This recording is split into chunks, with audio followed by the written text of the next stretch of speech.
and dear students from India and abroad.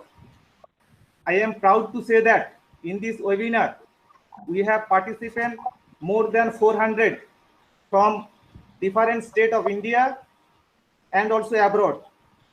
Many participants are from different countries like Thailand, Philippines, Bangladesh, Egypt, Nigeria, Nepal, Bhutan, Libya, Ghana, Pakistan, Greece, Algeria, etc. On behalf of the organizing committee of today's international webinars on recent trends and developments in mathematics and mathematical sciences 2020, it is my proud privilege to welcome all the speakers and participants from India and abroad in this ongoing program. In the present pandemic situation all over the world, we know that many people are infected by coronavirus. In India, every day, more than 90,000 people are being infected by COVID-19. All the institutions are closed, but the study, research in different fields and development cannot be stopped. So we have this opportunity through this webinar to share our ideas and research in different fields. The latest development in the field of pure as well as applied mathematics shall be discussed in this webinar by eminent mathematicians from India and abroad. The inaugural speech will be delivered by Dr. Jayanto Mukherjee, who is honorable member of governing body and associate professor in the Department of English. Before he speaks, our student COC Pradhan will perform the song of Rabindranath Tagore. So COC, please start your song. COC is here? Yes, sir, I am here. Oh, okay, you start.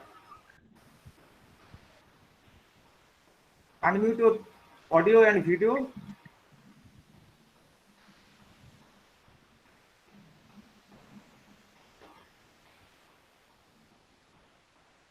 Okay, unmute again.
Hello, thank you. COC Pradhan has performed the inaugural song, Rabindranath Tagore song, very nice. I thank you. And may I now request Dr. Jayanto Mukherjee, Honorable Member of Governing Body of our college and Associate Professor in English, to give his welcome speech. Thank you. Professor Jayanto Mukherjee, okay, please. Thank you, Vasudev. Vasudev is my longtime friend and colleague. Respected Principal Birla College, who is also the chief patron of this program, and respected educationists, mathematicians, and scholars in this digital platform. My dear students and the departmental colleagues of mathematics, I understand that Department of Mathematics is going to organize a 2-day international webinar on recent trends and developments in mathematics and mathematical sciences 2020. It is a great relief to come to know that at least Department of Mathematics is going to organize some topic other than COVID, because we are really become bored discussing on COVID situation and COVID-19. So this is I can use Shakespearean word, comic relief for all of us. And really, as I am the head of the Department of English, I understand that English and mathematics bears a close relationship. And as Albert Einstein, all of us know that he once remarked that pure mathematics is in its way the poetry of logical ideal. So mathematics, in fact, has a close relationship with literature. As true literature, we all know, it traverses or nullifies the geographical boundaries. Similarly, mathematics knows no races or geographic boundary. For mathematics, the cultural world is one country. So it is really a very interesting subject. And for the next 2 days, I understand that we will enlighten ourselves with different mathematical developments. And in this international webinar, I warmly welcome Dr. Manas Pratim Das, program producer, All India Radio Kolkata, respected Professor Rtdmms Bhattacharya, Professor Jadavpur University Kolkata, and Secretary Cultural Mathematics.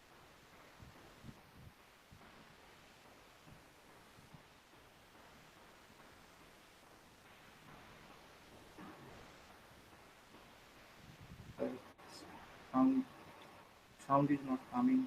The sound is actually mute.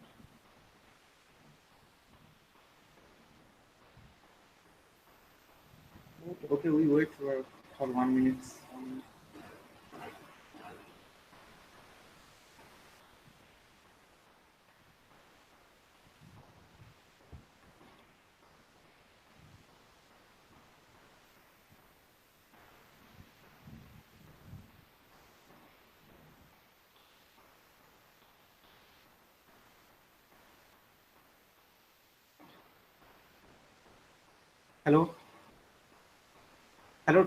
Hello, Dr. Mukherjee. Yes. Sorry, Okay. sorry for the interruption. I'm really sorry. Okay. You can continue.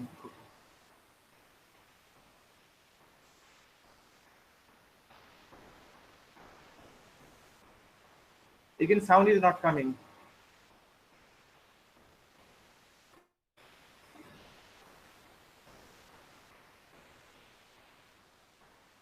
Hello.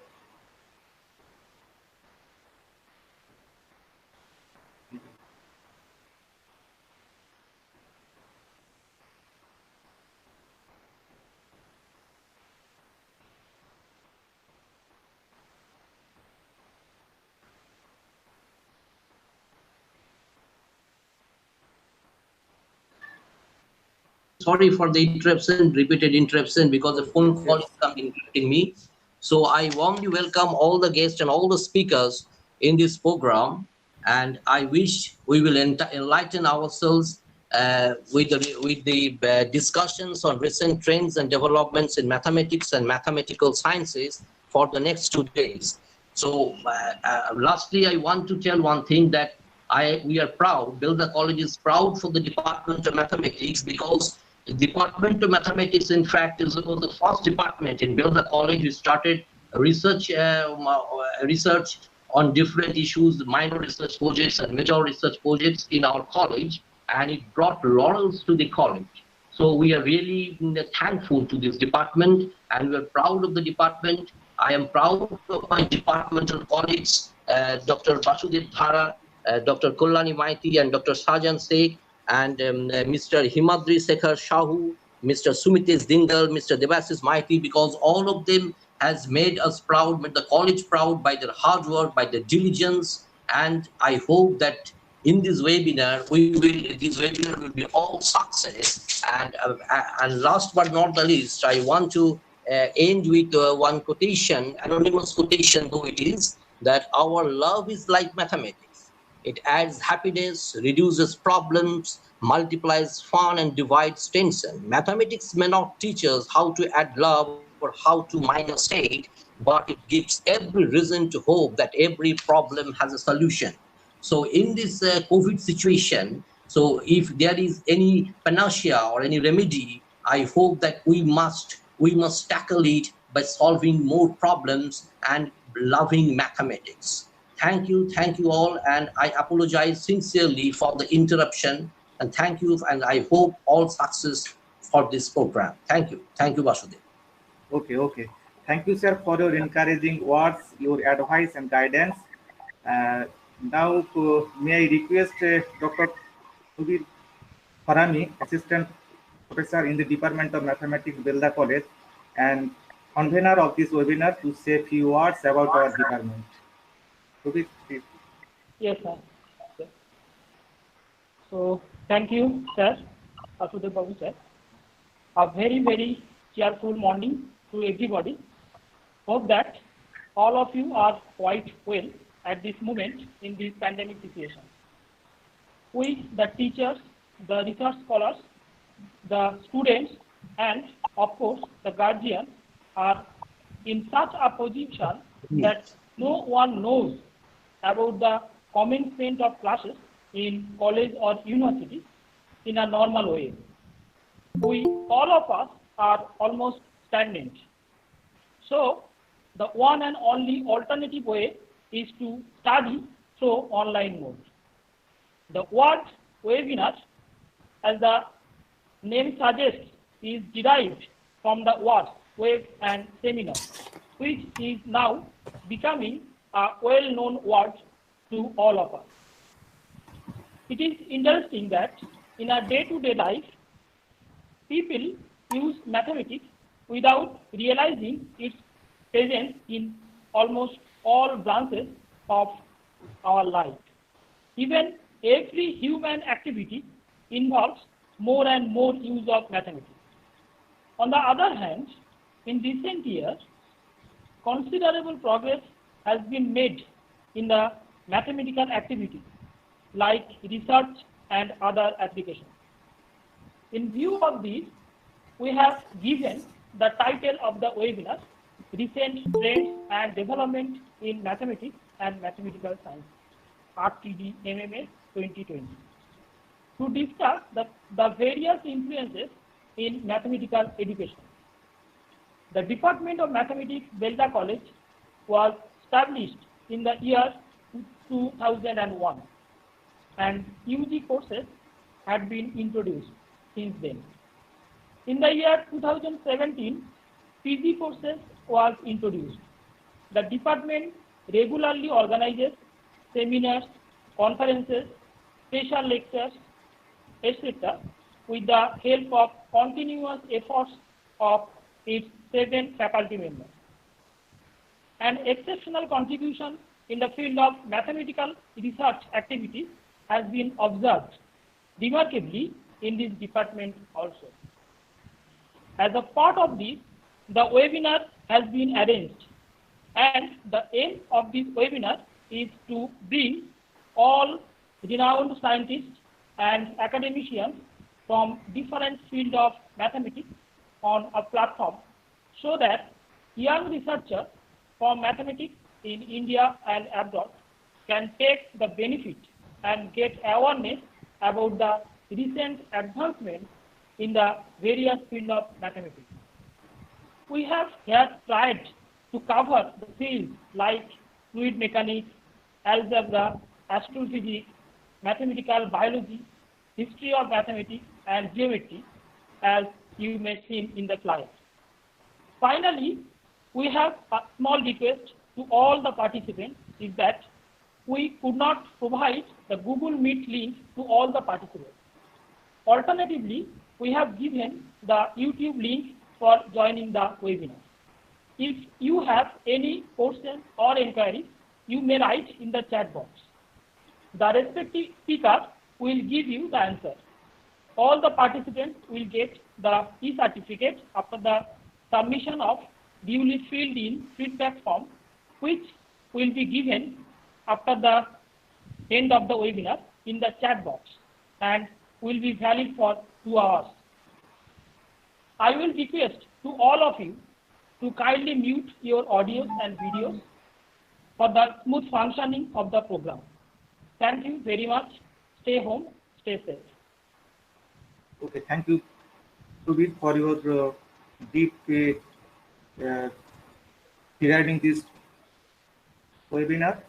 So now the first technical session I will going to end, but I request Dr. Shahjahan Sheikh, Assistant Professor in our department, Belda College, to present his vote of thanks. Please, Shahjahan. Thank you, Vasudha.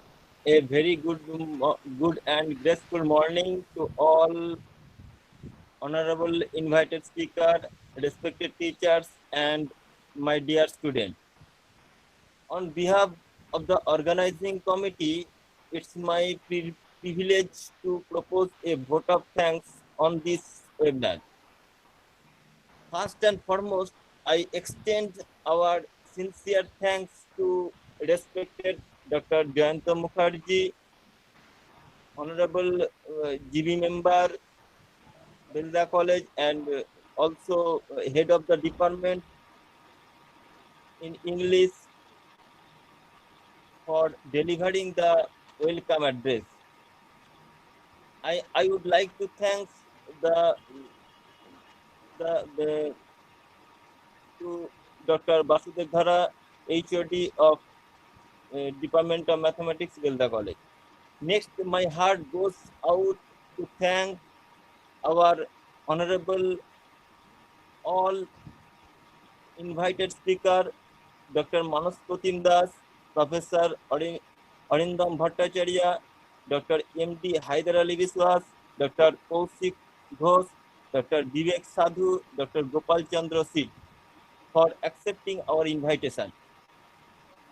A warm thanks goes to our dear colleagues, Mr. Subir Saha, Department of BCA and Computer Science. He continuously gives all technical support to make this webinar successfully. Success of any great event is not possible without the dedication and hard work of faculty members. I would like to special thanks to the convener and joint convener of this webinar, Dr. Kabir Gharami and Dr. Basudev Dhara, respectively. And I also would like to thank the organizing secretary of this seminar, Dr. Kollani Maitidas, and all members, Mr. Himadri Sekhar Sahu, Mr. Sumitesh Dingal, Mr. Devasis Maiti. Finally, in the end, heartiest thanks to everyone for wonderful cooperation and support.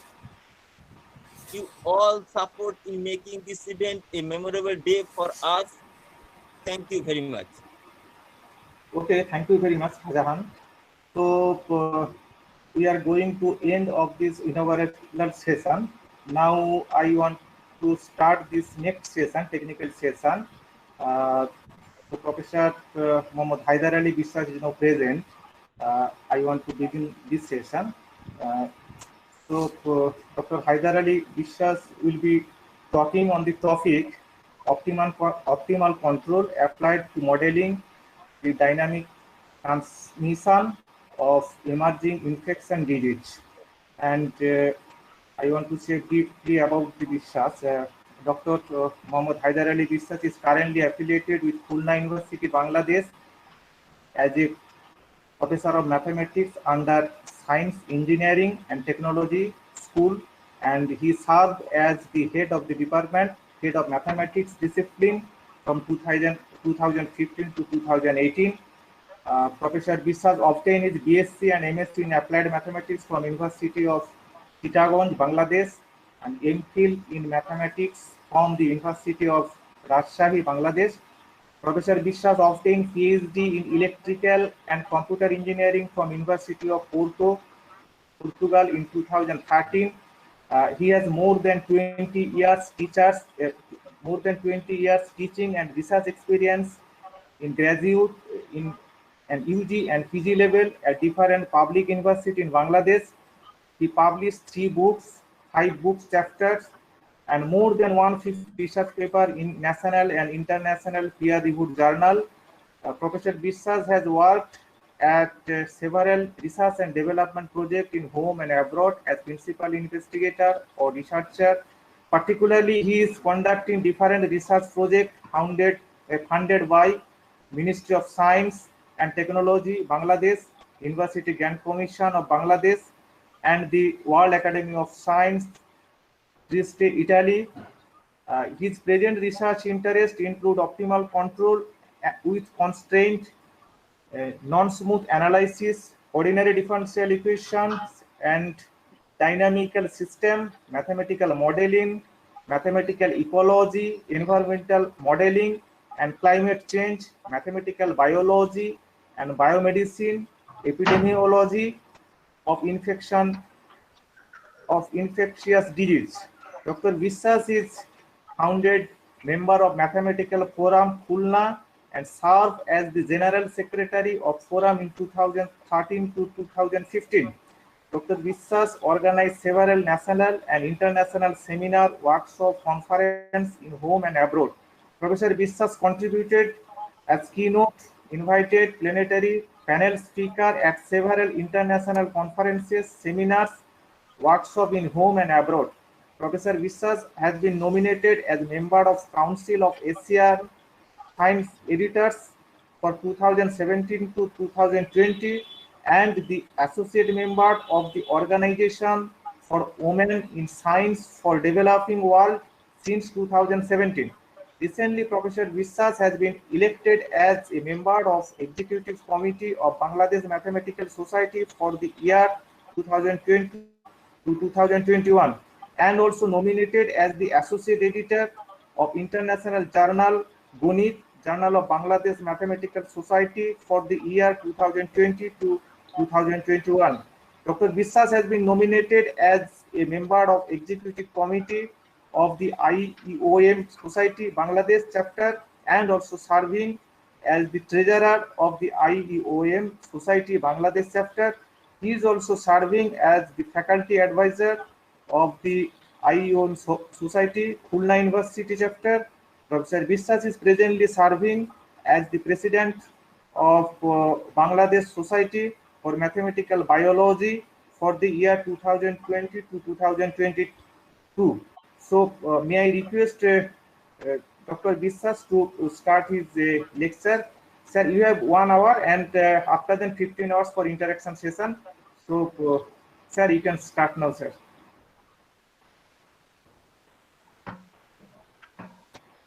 Okay, thank you. Thank you for your nice introduction.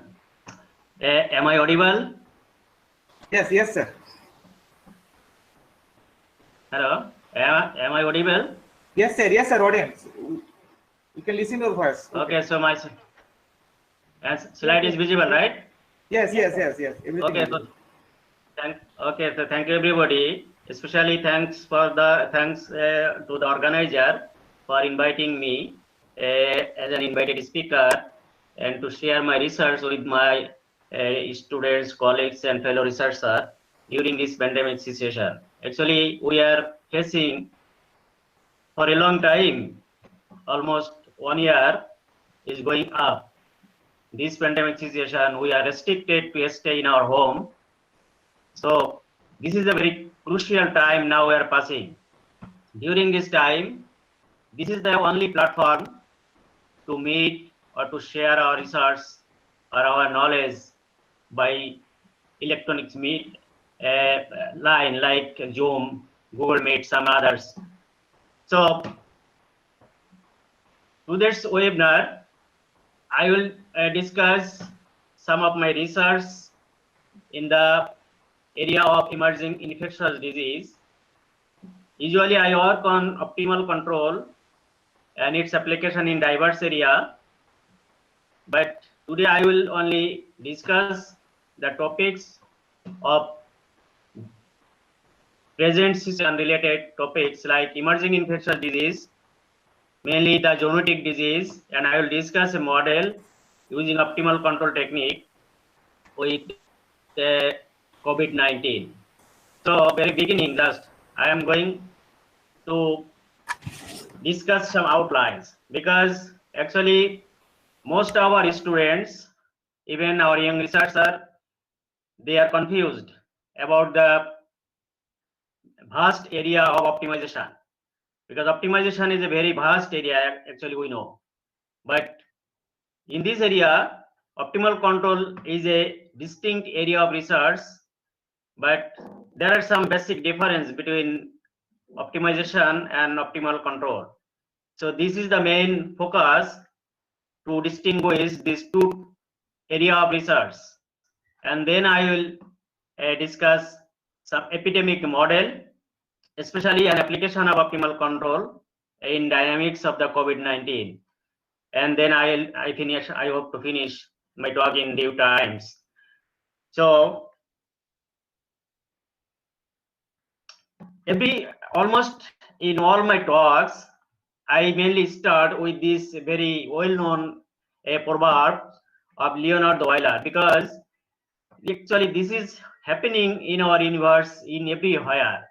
Optimization actually is everywhere in the universe. There is nothing happens in this universe where some form of maximum or minimum does not appear. So this is a very important, and this is the main fundamental core of mathematics, even the optimization technique. So this technique actually we apply in diversified area of application. So here you can see some general optimization problem. Actually, we need to know first the optimization problem, and then the basic difference between optimization problem and optimal control problem. So how do we know about optimization problem? Because optimization is very familiar to most of our students, colleagues, our researchers who are working in the vast area of mathematical optimization. Optimization actually the act of achieving the best possible results under some given constraints. These constraints actually some restriction or some conditions, actually, More precisely, we can say optimization actually the process of finding that condition which gives the maximum or minimum value of a function. So this is the main core idea of optimization, and mathematically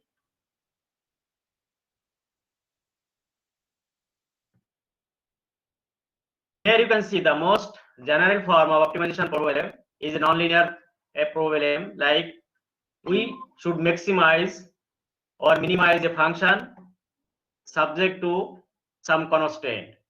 The constraint here we mention gi less than or greater than equal 0 and hi equal 0, and x actually belongs to a certain bounded set. So all this function here is defined clearly, because the function we would like to maximize or minimize, this function is called the objective function. So this is actually the one of the most important for the optimization problem. And the other function, actually the z, is called the constraint, but this constraint is inequality constraint, and h, this constraint, is the equality constraint. So this is the most general form of basic optimization problem. But what is the difference between dynamic optimization problem? Actually, dynamic optimization problem is mostly similar type of problem, but here something like dynamics should present here. So a class of problem in this global optimization is called dynamic optimization problem, when the problem involve dynamic variables. So this is the most important to note here, because if the variable is changed, is evolved over the time, this is called the dynamic variables. So this type of problem can be described mathematically. Here in the right side you can see minimize a function j. You can see here j is a function of x dot x, u, and y. So there is function of course some state variable and its derivatives, and here also same, the subject to some constraint. This constraint actually we have here the state differential equation, and some other constraint are the point constraints, and some constraints are the algebraic constraints. And sir, 1 minute, sir. Your slide is not. First slide is actually. Slide is not. Slide is not opening. Yes, yes. Open, but first slide is showing, not moving. Second, third, or only first slide. Oh, only first slide.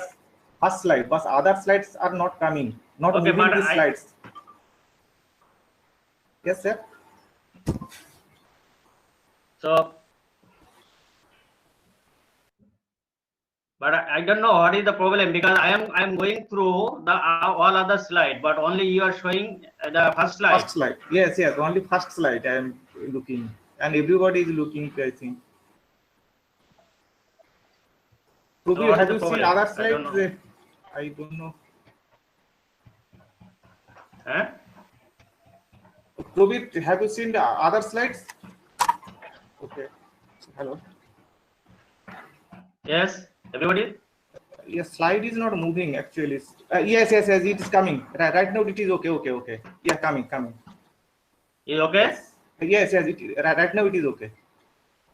Is okay right now? Yes. It is okay right now. Okay. It is moving. Okay. So I will show here, because I was showing the full screen, but I don't know why full screen is not showing there. But now I am showing the partial one. I think this is better, right? This is okay. Yes, sir. It is okay. Yes, sir. It is okay. Yes, sir. It is okay. Okay. You know, continue. Okay. Yeah. Okay. Thank you. So now here it is the general optimization problem I already discussed, and here the dynamic optimization problem. But so basic difference, I think we all understand the basic difference, because the dynamic variable is involved here. Whose variable is evolved, whose variable is changed over the time. So this is the dynamic optimization problem. So when the dynamic optimization problem involve some variable which we call the control variable, you can see here u is a control variable here. So sometimes in the dynamic optimization problem u may not exist, but the problem is still the dynamic optimization problem. But when u is present in this such type of problem, actually then we call the optimal control problem. So this is the basic foundation of dynamic optimization and optimal control, because optimal control, actually there are some dynamical system and we should find a control strategy to optimize an objective function.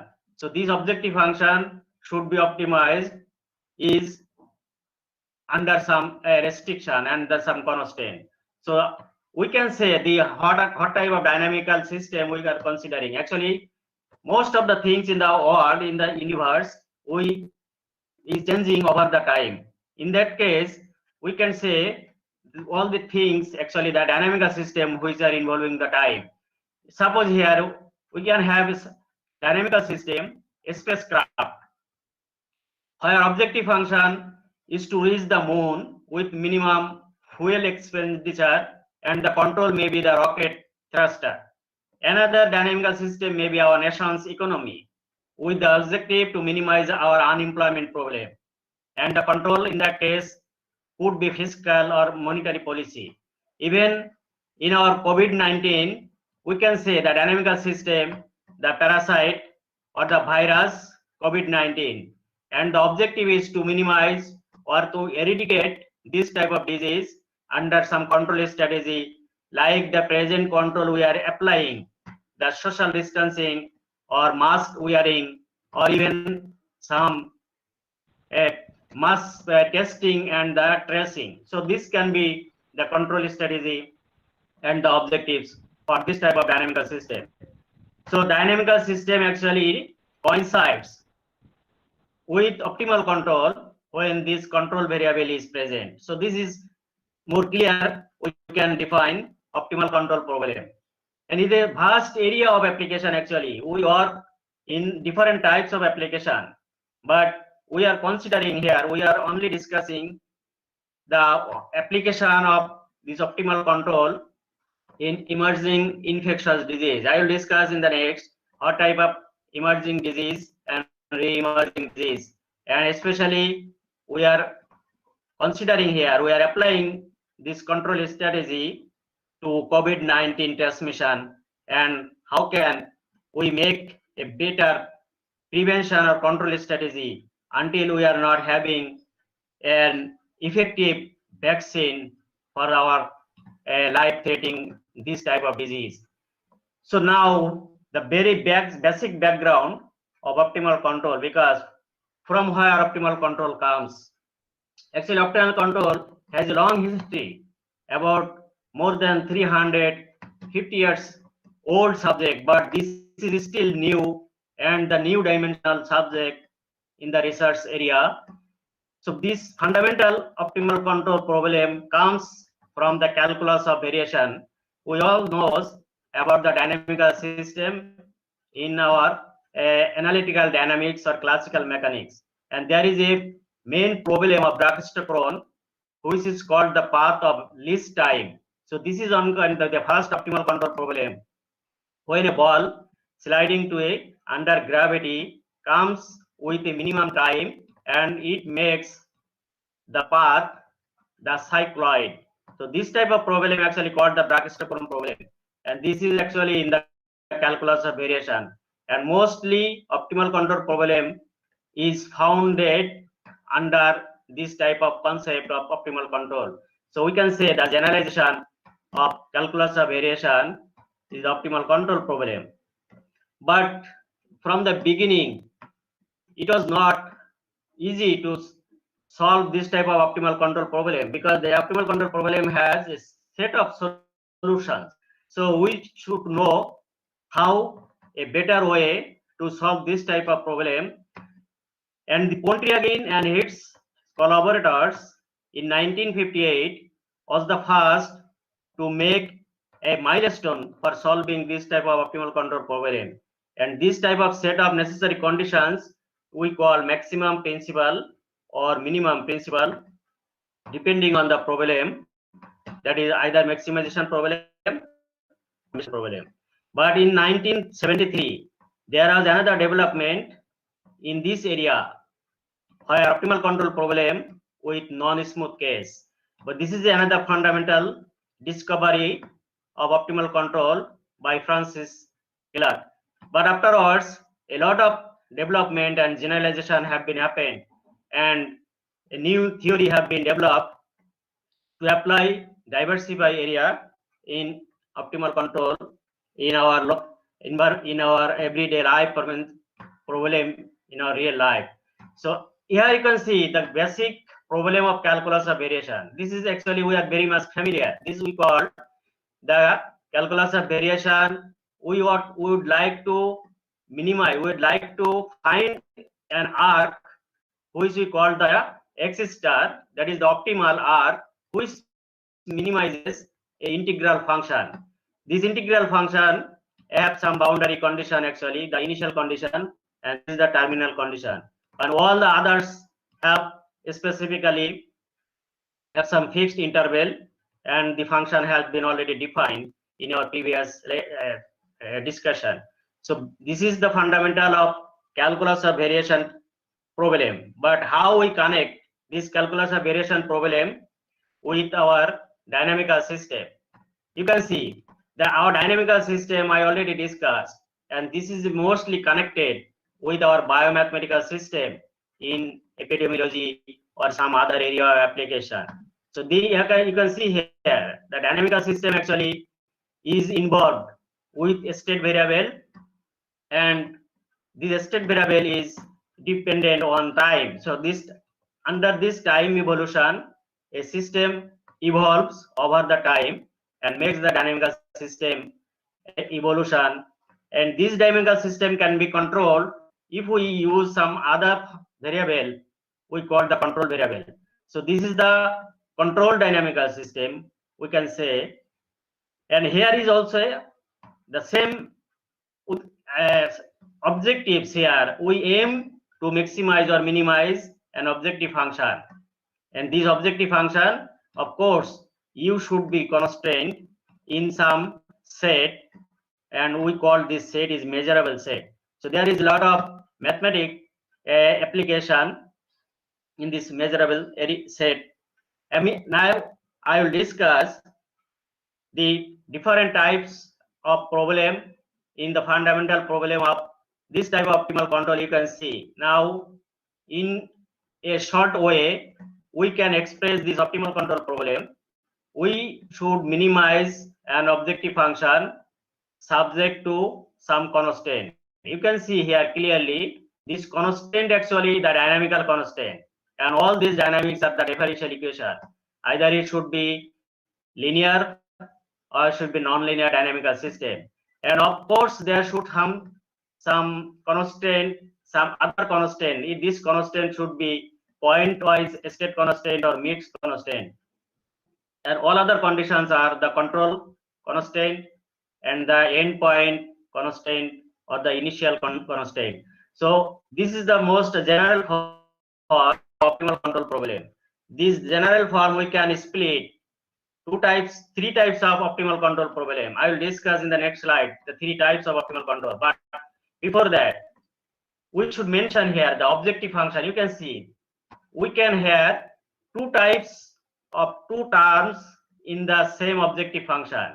So this is very important to minimize this objective function. This first part is called the terminal cost. You can see here our terminal constant x naught and xt. T is the final time for a fixed time interval problem, and the second term is called the integral cost. Actually the integral cost is the running cost. So this combination of this objective functional cost is called the Bolsa type standard Bolsa type optimal control problem.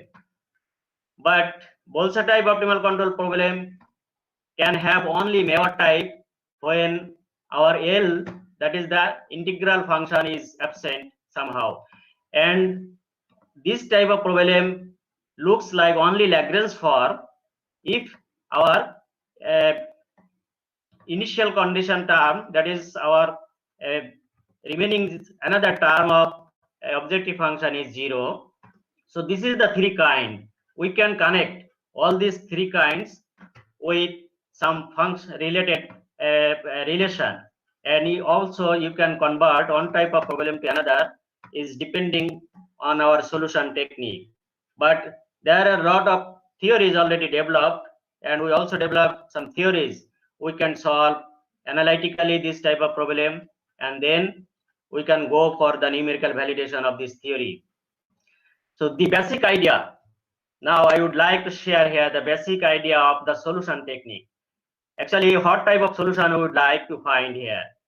We should have, you can see in the right side figure, there is a red one. This red one actually our optimal solution, but the other color, the maroon color, this color actually the all feasible solution. So all the feasible solution, over feasible solution, only that solution is optimal, and our targeted solution, which minimizes our objective function, our objective integral, or our objective function. So depending on the solution technique, actually we need some theorem, and the theorem is based actually on the Hamiltonian function. So Hamiltonian, how can we define Hamiltonian? Hamiltonian actually the function with respect to our state variable, our control variable, and P, and some lambda. So what is P? P is in our optimization problem, we know all the Lagrange multiplier. So Lagrange multiplier is here replaced P. Here we in optimal control problem we called co-state variable, and lambda actually there any constant we consider lambda equal to 1, because for the normal case lambda is not, for the normal case lambda is considered 1. But if we don't consider 1, then sometimes abnormality appeared and the solution may be degenerate. So we should have non-degenerate solution, and that's why you consider lambda equal to 1. Okay, so am I audible? Hello? Yes, sir. Yes, sir. It is audible. Okay. Thank you. So sometimes we need to respond, because otherwise I should be disconnected or not. I don't know. Oh, okay. Yes, sir. Yes, sir. Okay, so now you can see here some conditions. So this is the very most fundamental condition for solving optimal control problem. One condition is called the optimality condition. And how we can get this optimality condition? We should differentiate Hamiltonian with respect to control variable, and at the point U star, that is the optimal control, this should be 0. So solving this problem, we get U star, the optimal solution, and the other condition are our adjoint equation. We call this adjoint equation have a state equation, and another is co-state equation. And last condition is the transvalency condition. It is called actually the corner condition. So this is the set of necessary condition for solving this optimal control problem. But one important thing we should note here, we cannot restrict here any restriction. We don't put any restriction on the control variable. So there may some problem if we don't put any restriction on the control, because control should have some bounding area. So what type of problem we can arise, I will discuss in the next one. You can see when control is bounded, when some control and this admissible control is bounded, this condition may not hold. In the last condition I already discussed, when the control is bounded, sometimes the previous condition may not hold. So for the bounded control, this is mostly important, and this optimality condition is replaced by Pontryagin, either maximum principle or minimum principle. So here, this is the most important milestone for the Pontryagin maximum or minimum principle. The control should be bounded, and in that case, our Hamiltonian should be maximization or Hamiltonian, or minimization of Hamiltonian. What does it mean? It means at the solution of optimal control, that is U star and X star, P star, the solution should be minimum or maximum depending on our problem. An important thing to note here that this Pontryagin minimum principle actually both necessary and sufficient condition, but only optimality condition is only necessary. So this is the most important condition for solving this optimal control problem. But there are many lot of generalization of this problem, but this is the foundation of solving this type of problem. I will discuss one problem. I will discuss here. You can see one problem why we need the control should be bounded. You can see here two problem, academic problem. Just we should minimize a function u square and x. U is our control, x is our state variable. Our our fixed interval is 0 to 4 and subject to some dynamic constant. This dynamic equation is x dot is u, and our initial condition and bound terminal condition is like 2, but we have no condition on the control variable. In the second problem, the same problem, but we have a condition on the control variable because control should be greater than or equal 0. And in the right side in the figure, you can see if we don't any control bound on the control, our results may give a unrealistic results, because you see that the control passes 0 and it tends to the -1. But when we put on the bound on the control should have 0 and then upper of the x-axis direction. So this is mostly important because sometimes we get optimal solution, but the solution is unrealistic. So this may happen if we don't put any bound on the control. Okay, now depending on this control variable and all other things I discussed, we actually generalized.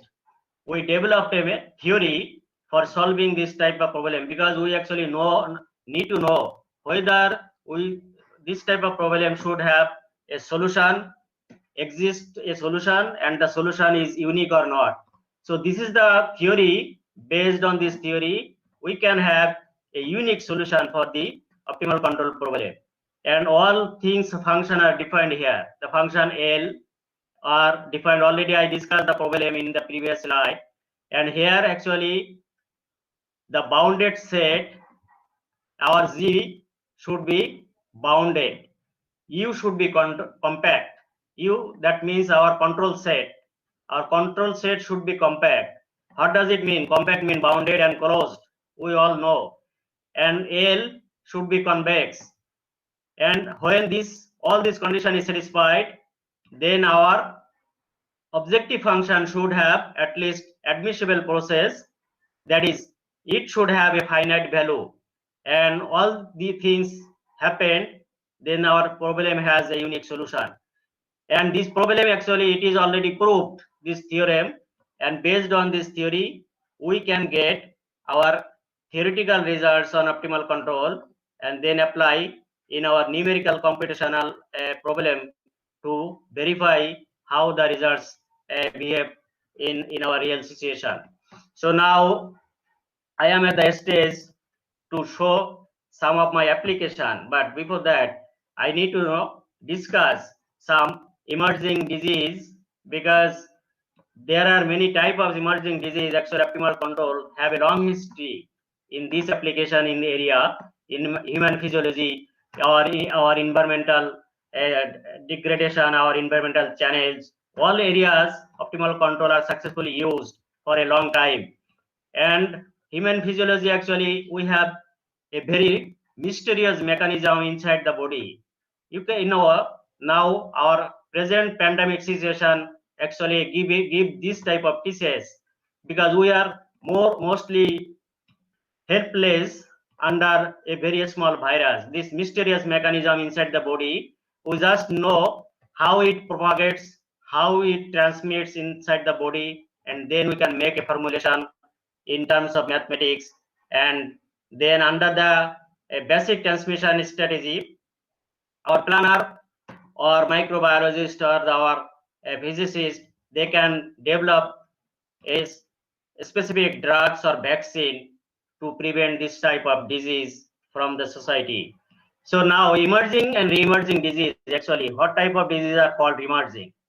In the emerging infectious disease, outbreaks are previously unknown, because this type of disease is previously, sometimes some disease appeared which is unknown, and some disease are known, but in the at least for the last 2 decades it is happening rapidly in the increasing in our society.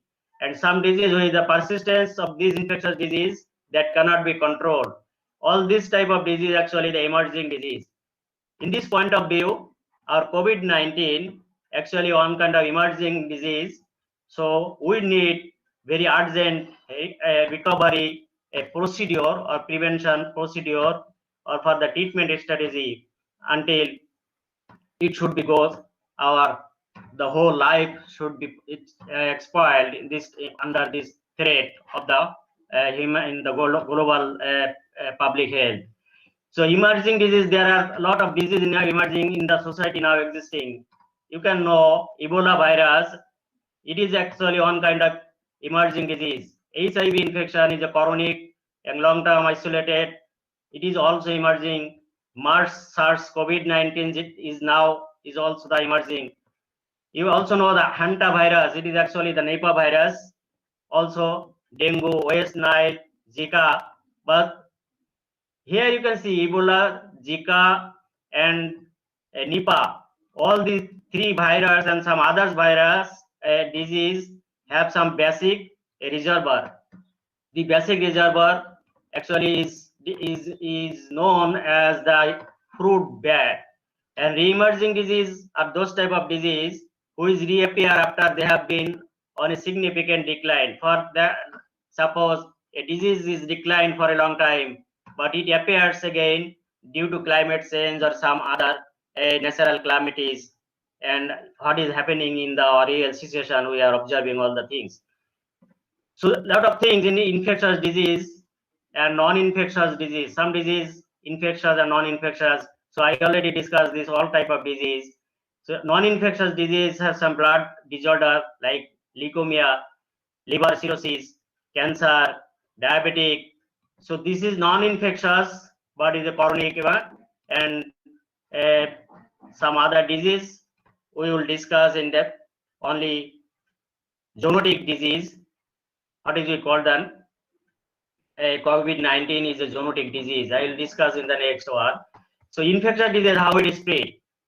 Infectious disease actually spread during the virus infection, bacterial infection, fungi or parasites. So this is the major agent for the infectious disease, and the outbreaks happen repeatedly for several weeks or several years happening in a society. We call this type of disease outbreak in the society, and outbreaks can be transmitted through person to person and even animal to person contact from the environment.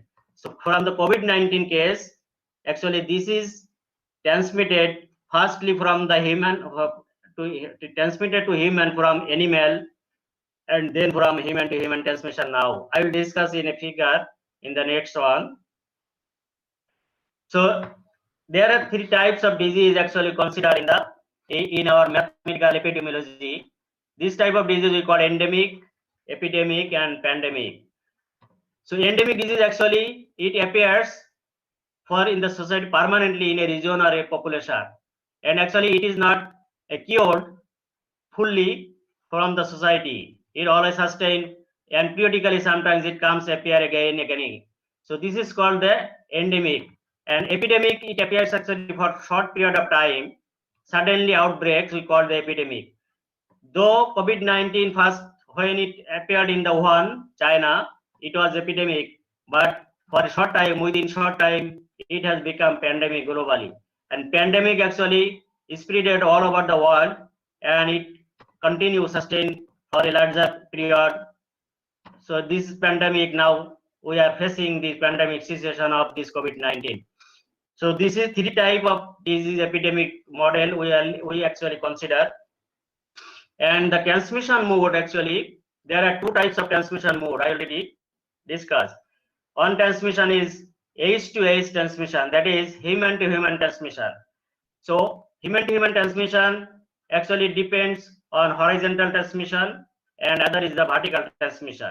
So horizontal transmission occurs only the direct contact between the infected and the susceptible, and the vertical transmission actually happens when the parasite is transmitted from parent to offspring.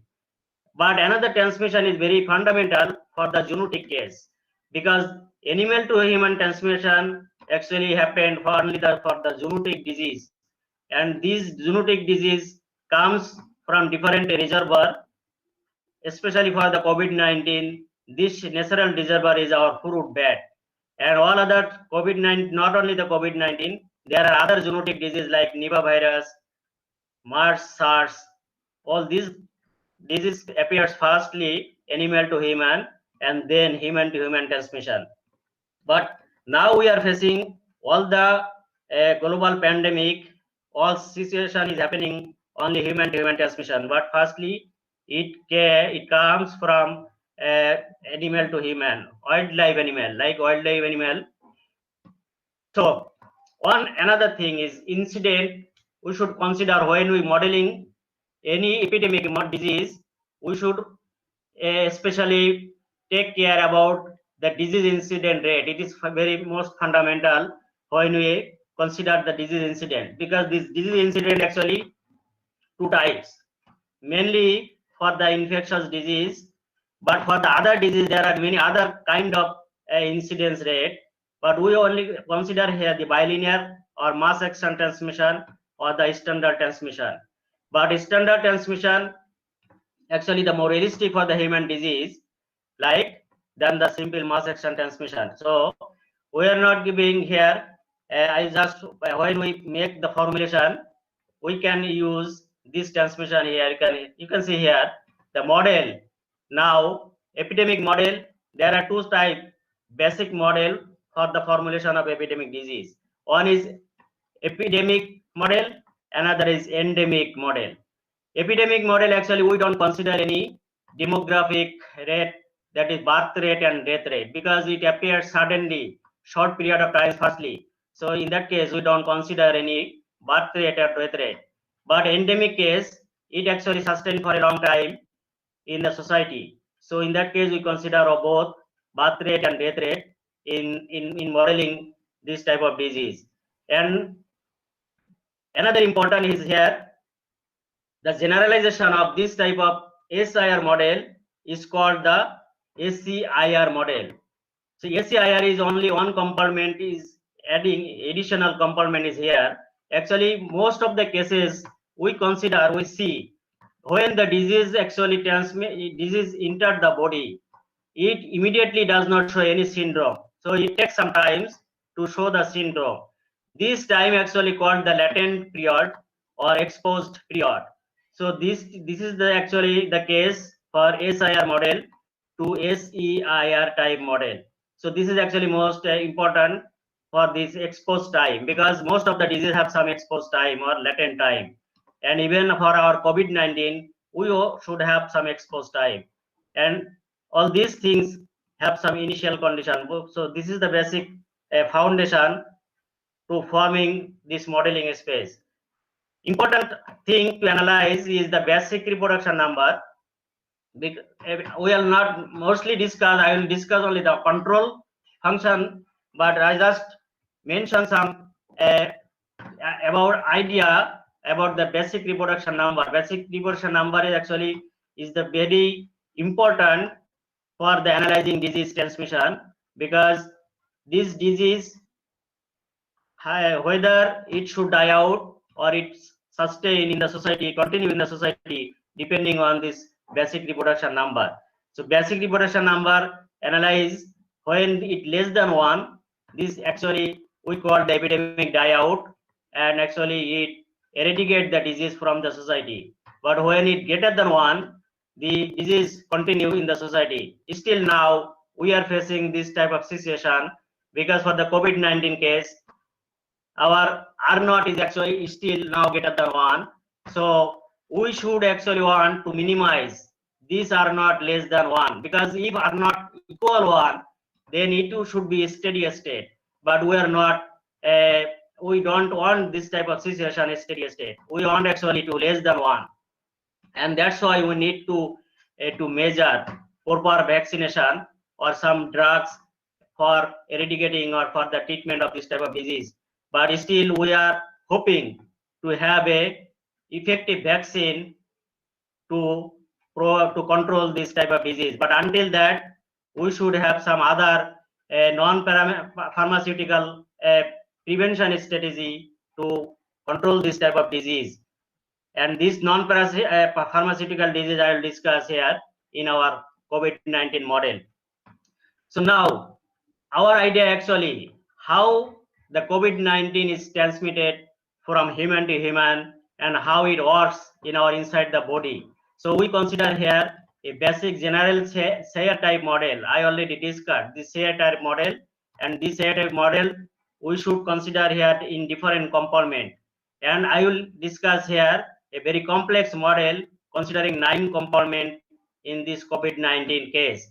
And another important technique to apply the control strategy, but this control actually not the life-threatening control. We are only using to control our environmental friendly control, that is our natural control, or actually we are maintaining to prevent this type of disease. This control actually, first control should be mass testing, because we should actually test all over the population. All the people should be tested to identify who is actually infected or who is not infected. Then we can isolate the infected population to take a better prevention or treatment. And we should maintain a specific social distancing, how do we call the physical distancing. And of course, we should wear the mask. It should be mask mandatory in our country, even in the surrounding India and all other the country, because many other country already have declared the mask is mandatory, because until we don't have a vaccine, it is the only prevention strategy to apply. And other control should be to take our immunosystem development, and this should be developed by taking some immunoboosting drugs or immunoboosting foods, because our doctors always advise to develop our immunosystem so that the virus can be handled inside the body. So this is the 3 type of control we can apply in our existing model, and then some numerical simulation. This result will give our analytical findings. Just here you can see how the spreading of zoonotic disease, because this is a very complex transmission strategy, but we are only considering the right side, human to human transmission. But first it was transmitted from the fruit bat, and then from the fruit bat, then there are many cross species transmission, and this fruit bat comes from the food, host to food. And these 3 types of case, it appears in our human body, because human body is connected or in contact with this animal. Sometimes human body in contact with the meat market and some other animals, wildlife animals, and then human can be transmitted, the virus can be transmitted inside the human body. And when human is transmitted, then it can be transmitted in several ways, because this is the mobility and mass gathering, international traveling, and some our foods, hospitalization, and from our close contacting. So there are different ways for the transmission of this. So we should minimize all this type of contact strategy, all this type of things to control this type of disease from the society. So now I am going to formulate this basic model, how it works using mathematics, because mathematics actually the role model in all science, even the language of science, we can say the mathematics, because mathematics is actually everywhere, because we are changing, we are observing the changing phenomena all over the world. So mathematics is everywhere. So we consider here the 9 components. One is susceptible, another is exposed, I already discussed, and S, the symptomatic class, because sometimes our virus inside the body, it is identified, this should be symptomatic and it shows the symptom, but when it shows the symptom, we can put them in the quarantine class. But some people, they are infected by the virus, or even they don't know whether they are infected or not. These are called the asymptomatic, because they don't show any symptom. This is actually very dangerous, because asymptomatic class is almost 60-70% asymptomatic class. They are mainly spreading this type of disease in the society. So this should be identified by proper testing and tracing.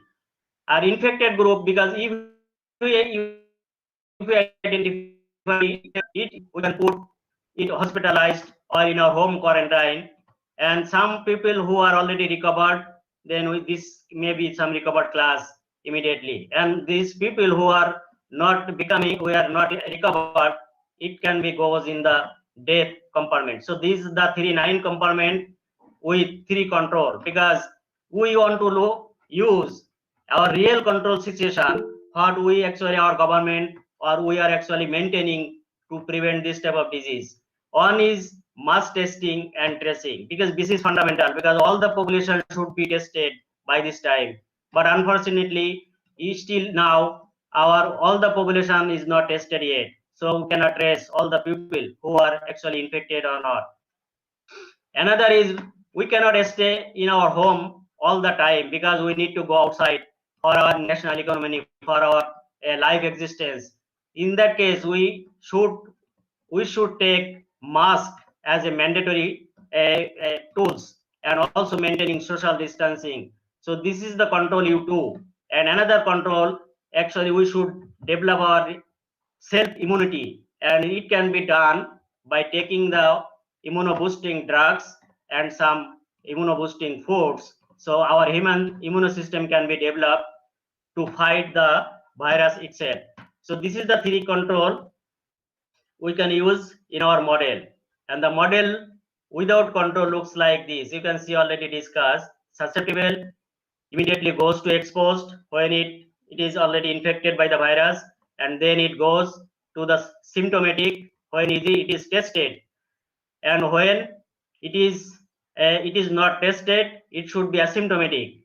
But when symptomatic group, again it can be put in the quarantine, because some people comes from the outside or other countries or some other district. So it is our plan of the government that these people should have a minimum days, like 14 days or 20 days to stay in the home quarantine. So we can maintain this situation. And some people can be infected using direct infection. So it is identified infected group. And infected can be hospitalized, and it goes direct infected group can be goes to the death group. So, and one parameter is here, you can see Psi1. Psi1 is important to recover people, because to develop our immune system, this Psi1 is the rate of developing our immunoboosting drugs to taking. So all these constant, all these parameters and the component is described here. I am not giving the description. And here our model looks like the very complicated model. You can see the 9 compartmental model with control, because in the susceptible group, you can see in the susceptible group the control U1 and U2, because susceptible should be tested, and when it is tested, identified, it immediately goes to I class infected group. And when it is identified that it is not infected, it goes to the recovered. And another one is U2. U2 should be our mask wearing and physical distancing. So we always maintain this 2 type of control from all susceptible population. And only 3 it takes from the hospitalization for the treatment case. So when we put in the treatment hospitalization, we put the control U3. So all these 3 controls accommodating, we get a 9 compartmental dynamical system to describe this situation of the COVID-19 pandemic. And our control model should be here our objective function, because I already discussed our control, what kind of control problem I can define in the form of optimal control. Our main idea is here to minimize our symptomatic population, asymptomatic population, and the infected population like people. So 3 type of component we should minimize. At the same time, we should minimize all the cost of the control, because these 3 type of control should have some costing, and we should also minimize this cost. So all the problem are actually the minimizing problem. So we should have Pontiac-in minimization, Pontiac-in maximum principle, not that is it should be minimum principle. And accommodating all this problem, optimal control problem can be written in this form. It is actually familiar in our previous slide that we should minimize J in the integral function L subject to some constant. This constant is the dynamic equation. U is our control and X naught is our initial condition. All these variables parameters are described in this matrix here, and L is actually our Lagrange type optimal control problem. So this is our optimal control Lagrange type, and fixed time, because our time is fixed, we are considering a fixed time interval T for the 3 month or 6 months. So it depending on our situation of the prevention strategy. So now we need to go the theoretical development, because we need to define our Hamiltonian. Hamiltonian is defined using our co-state variable like this, and L already you can remember in our previous slide, and this is the maximum principal. Actually, in our case here, this is the minimum principal, because this is the problem is minimization. And these three, there are this, you can see the 4 conditions. The first condition is non-trivial solution, and the second condition is the adjoint equation, and the second condition, there will be another condition, is the optimality condition, and the third one is the transversity condition, and the fourth one actually the minimization of the Hamiltonian. This is actually the minimization of the Hamiltonian. So this is the theoretical base, and we also proved this theory before our numerical validation. So the theory here, you can see we should have our optimal solution U1 star, U2 star, and U3 star, which minimizes our objective function. And this U1 star and U2 star and U3 star in the compact form looks like the solution like this one. This is actually verified and proved theoretically. So now we apply these theoretical results in our numerical findings simulation. This is very interesting that you can see our computational results shows very good agreement with our analytical results, analytical model. You can see the impact of asymptomatic individual. When the asymptomatic population is not identified, it is increasing in the society, then our infection rate is going very quickly. You can see the infected rate population is very going rise. So what we need to identify these asymptomatic population, because asymptomatic population is a major factor for the infection spreading this COVID-19. And the other factor you can see in the next one, it is the impact of the symptomatic population, because when symptomatic population is identified, but we are not maintaining social distancing, we are maintaining our mask wearing from the infected population. This is also our infected population is rising when symptomatic is rising, but it is not much more like in the asymptomatic. So asymptomatic is much more dangerous for the symptomatic case. So asymptomatic should be identified by the proper testing and tracing. Here another thing is that the effect of the gaining the self-immunity, because self-immunity is the important, I already discussed. When we develop our immunosystem, then our immunosystem can fight COVID-19 inside the body, because when cell virus interaction inside the body, most of the people have become recovered, it depending on our immunosystem development. But only the problem happened, the complexity comes for our elderly population or the people who are many multi complicated disease. So this type of population can be hospitalized, should be put in the hospitalized. But self-immunity is another important. To maintain the self-immunity by taking proper drugs or some immunoboosting drug, then our immunity can be developed, our immunity can be improved using the self-immunity. This is some combination of the results using the social distancing and tracing, mass tracing along the social distancing. You can see all the 3 populations, susceptible, asymptomatic, and recovered. You can minimize using, if we consider all the 3 components at a time. Now with control and without control, that is we are maintaining significant social distancing, then you can see our population, infected population, it is here the symptomatic population. symptomatic population here can be significantly reduced by maintaining social distancing. This depend, you can see from the graph. And the other one is when you maintain our both tracing, we can put the mass tracing and testing along with the social distancing.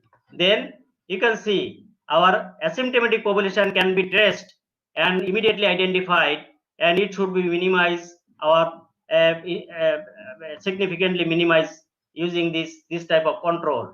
So this is the effect of the social distancing. You can see if we maintain significantly the social distancing, that is, we can take the mask mandatory and we go out using mask and maintain the social distance, then our population, the infected population, should be significantly decreased, reduced. It is actually our real situation says this type of prevention strategy until we don't have any vaccine. And hospitalized also, you can recover. Our recovered population can be raised significantly, and hospitalized population should be reduced if we maintain all this type of control strategy, and also applying the immunoboosting drugs or immunoboosting foods to develop our own immune system. So now actually this is the main idea of developing a mathematics, using mathematics in our COVID-19, or especially the epidemic model in the disease.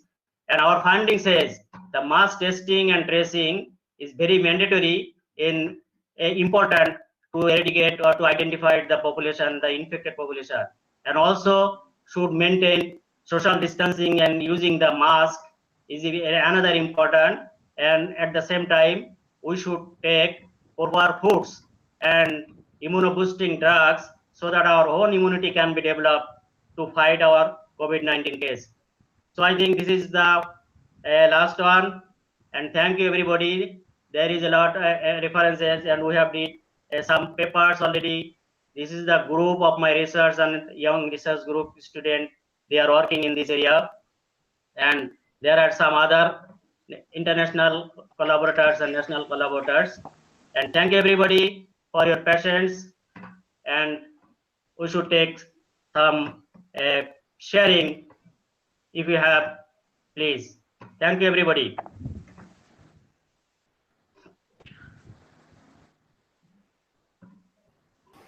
Thank you very much, sir. Your topic is very interesting, and at the present situation, in the present pandemic situation, it is very much relevant to us. And we have enriched from your speech. And if any question from audience, you can ask. Hello, any question? Devashish, please, if there any question you found in the YouTube link, then you can put it here. Prabir, have you seen any question? Devashish is there, sir? I don't know. Devashish, any question or comments? Yes.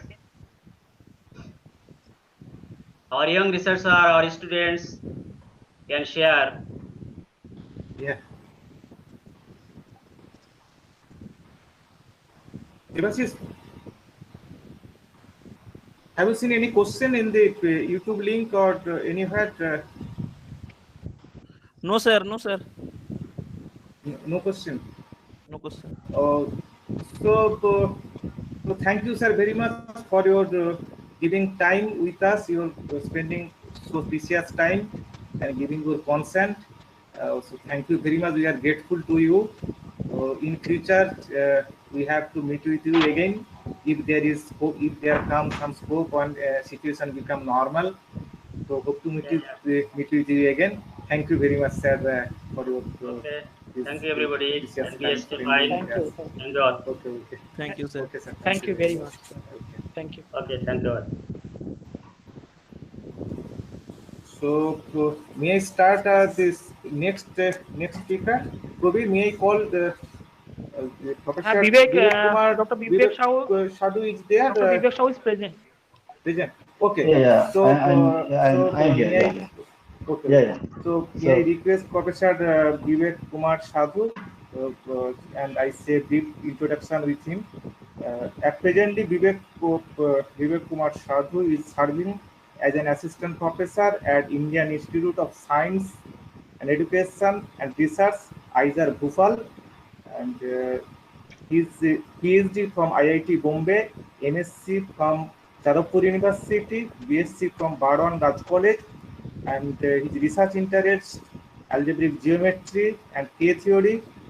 Postdoctoral experience, 3-year postdoctoral experience at IMSC Chennai and TIFR Mumbai, CMI Chennai.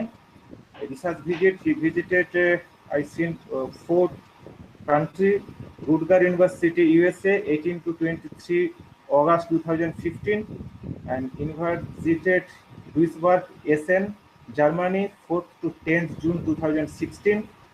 Institute Fourier Renewable Funds, 12 to 19 December 2016, and lastly Hausdorff Research Institute for Mathematics, Bonn, Germany, 8 May to 11th June 2017. So, sir, please you may start your talk on geometry. Yeah, thank you very much for the introduction, and it's let me just share the screen first. Yeah. Yes.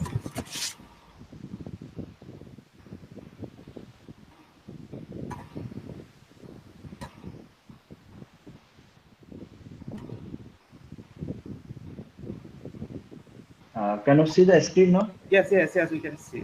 Yes. Okay. Yeah, so thank you very much for the invitation, and it's a pleasure to speak in this webinar. And of course, it's very good to back in West Bengal as I am in Bengali. So it's during the Durga Puja next week. So it's during the Durga Puja, it's back to the West Bengal. It's very good, and yeah, even though it's virtual, but it's joyful for me to give a talk in some college in West Bengal. Okay, thank you very much for the invitation again. And okay, so today probably as my research area lies in algebra and mostly in algebraic geometry and K-theory. So what I will do today probably I will give a flavor of algebraic geometry, what usually people do in algebraic geometry. And of course, it's very difficult to explain in one lecture what is algebraic geometry, but of course, it's related to algebra first of all. Okay, so let me just start with the first with the polynomial ring. So throughout this talk, I will, whenever I do rings, that rings means I'm talking about commutative rings. That means ring always have addition and multiplication structure, and rings means, of course, it's a commutative under addition, but there is no guarantee that the ring can be commutative under multiplication. For example, matrix, if you consider set of all matrices over some complex number or real number, matrix multiplication is not commutative. So matrix rings are not commutative. So I'm not considering that kind of rings, matrix in this talk. So I'm considering all commutative, whether that means multiplication is commutative. Okay, so that means AB equals to BA. For example, you can think as in, of course, real numbers, complex numbers, set of integers, also commutative. Okay, so what is the polynomial ring? I think everybody knows the polynomial ring. The polynomial rings over A is just a consist of all expression A0 plus A1x plus A2x square, where each AI, the coefficient comes from the ring. And of course, you have a finitely many non-zero terms. All what? Finitely many AIs are zero. So as an example, of course, this is an example 1 plus 2x plus 3x is a polynomial over Z. Okay, nothing special with Z. You can also think as a polynomial over real numbers, any over ring, complex numbers. Okay, so this is also kind of expression of polynomial. So now you can also think of the polynomial of n variables. So the polynomial ring in n variables, T1 to Tn over A, denoted A square bracket T1 to Tn, and consider all polynomial in T1 to Tn over A, that is a finite sum. And where the coefficient alpha belongs to n power n, natural number power n. Of course, here n means I'm including 0 also here. So here's a disclaimer, because if 0 also I'm including here. So n union 0 is also. So T power alpha. So here T alpha is just a monomial, T1 alpha 1 or T1 alpha n, and alpha is just a tuple in power n. And again, the coefficient are actually finitely many non-zero terms. Almost all, f alpha is 0 for almost all alpha. So as an example, of course, you can think that, for example, n equals to 3 and alpha equals to 4, 5, 6, then I'm just mean t power alpha is t1 power 4, t2 to the power 4, 5, and t to the power 6. So this is a combination of linear combination of all monomials, the polynomial in n variables. Okay, so the whole idea of algebraic geometry is to find a solution of a polynomial. So that is, I think, not a special, because in the school days also we have learned that factorization, given a polynomial expression and you have to factor it, right? Whenever you factor it, basically what you are doing, you are basically finding the root of this polynomial. Now, as long as you are actually in advanced mathematics, so now you have to be careful about under which field, over where you are looking the solution. That is always important. Maybe some of the polynomial has a solution over real number, over complex number, but may not have a solution over real number. For example, x square plus 1. X square 1 means x equals to plus minus I.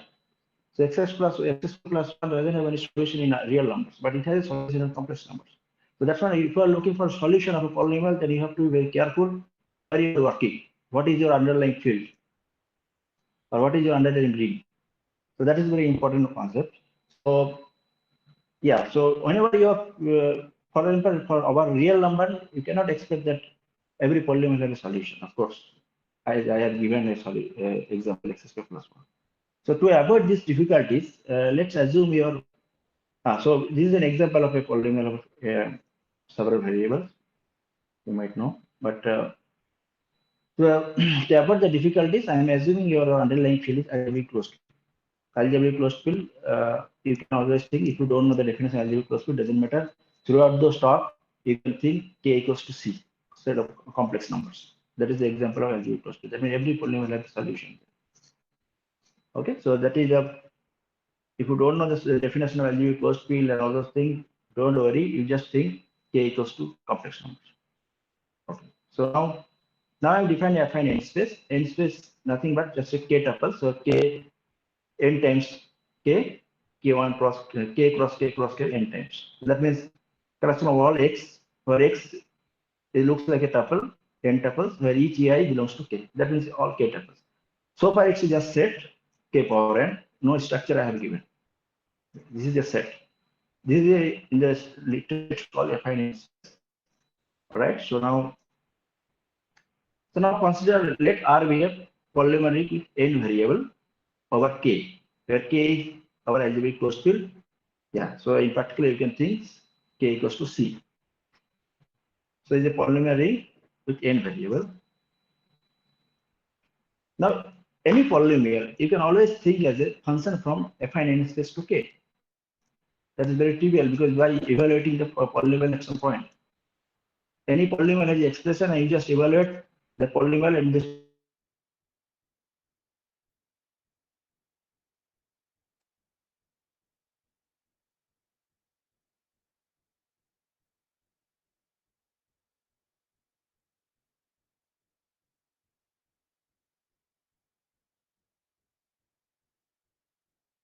We cannot hear.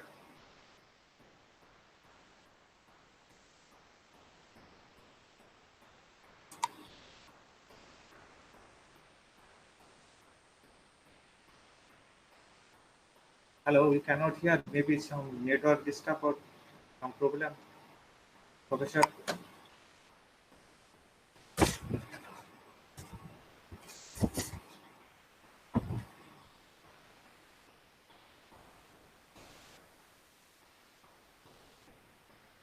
We should wait for 1 minute.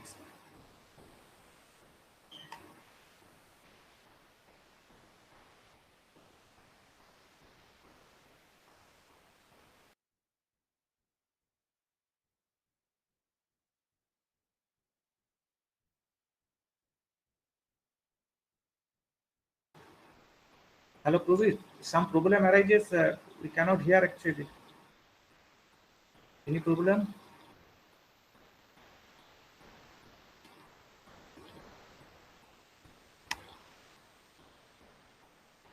Hello.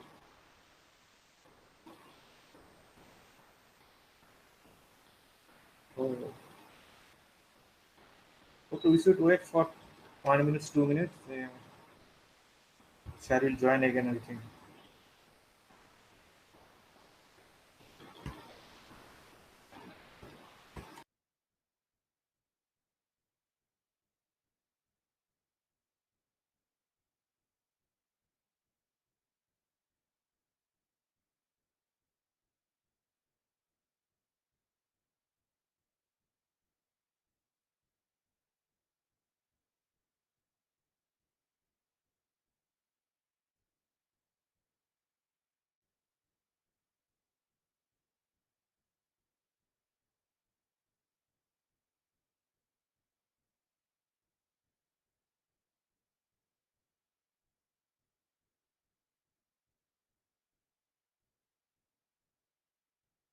Hello, Prabir.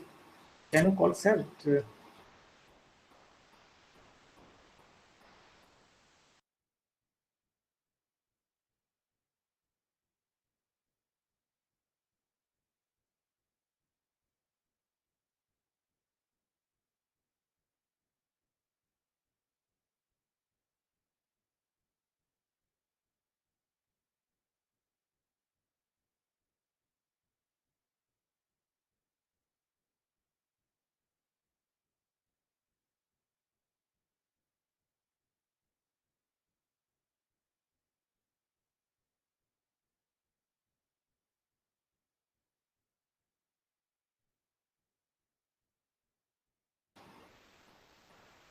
Yes, sorry very much for such interruption.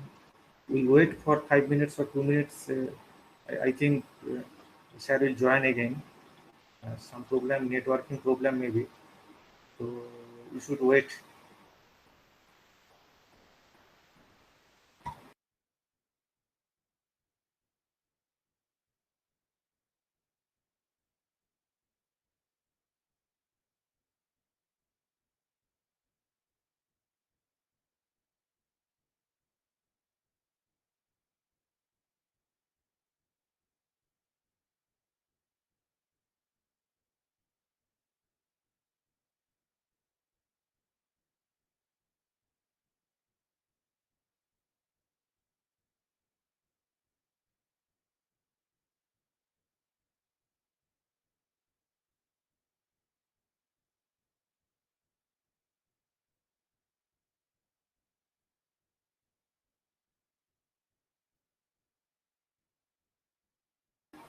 Hello, Prabir. If you have phone number, you can call to Professor Sadhu. Hello.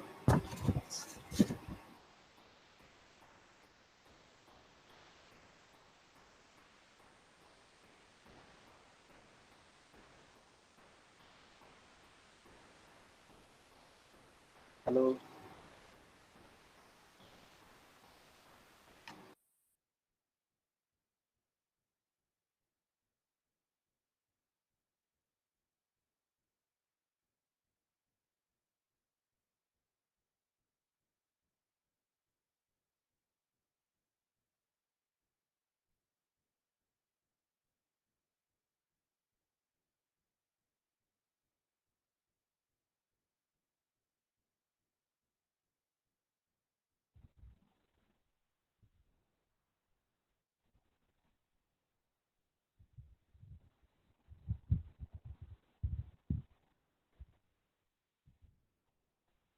Hello.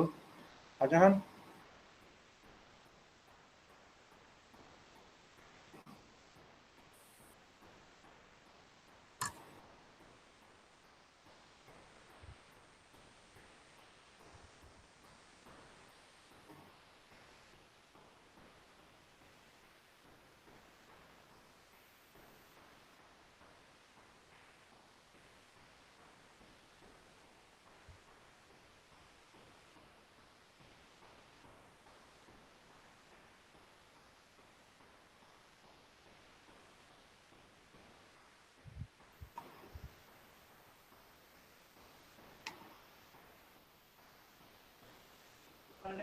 Hello Shahjahan.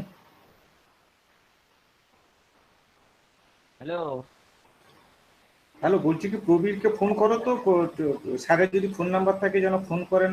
Prabir sir যিনি বলছেন ওনার phone নাম্বারটা আমার কাছে নেই তো। আচ্ছা ঠিক আছে।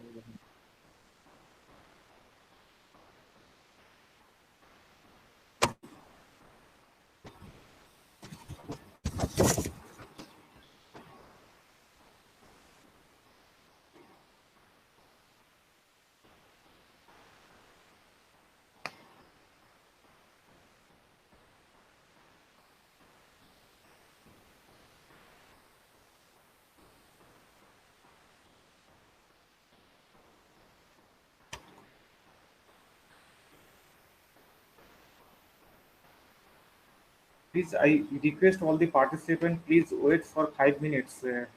I am trying to contact with Sir. If I get some information, I shall tell you. Please wait for 5 minutes. I am contacting with Professor Vivek Kumar Sadhu. Some networking problem may have. So please wait.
Yeah, now it's okay. Yes, sir, yes, it is okay. You can continue. Okay. Yeah.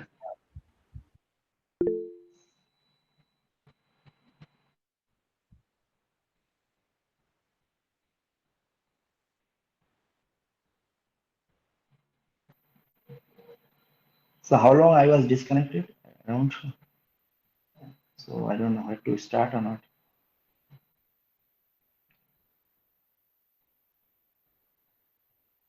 So No, before that, before some slides are missing. I didn't see this slide. this Saturday was No. This slide also I didn't see. Come again. No, this slide also I didn't see. Come before. this was there. Yes. Yes. Okay. That we have seen. Okay. Okay, so this was nothing but about the polymer rings. As I defined the polymer rings means as an expression a0 and x plus a2 x square, where each of ai belongs to a. So that I think everybody knows polymer. So I have defined what is the polymer rings and what is the polynomial of n variables. So now next is actually the goal is to study the solution of the polynomial. Okay, because the solution of finding a solution of a polynomial, it's a classical thing from the school days. Whenever you do the factorization in the school days, that means you are nothing but you are doing a find a solution of this polynomial. Okay, but there is no guarantee that solution always exists, because as long as you are doing some advanced mathematics, so you have to be careful that where you are looking for solution. So for example, x square plus 1, I have already told that there is no solution over R.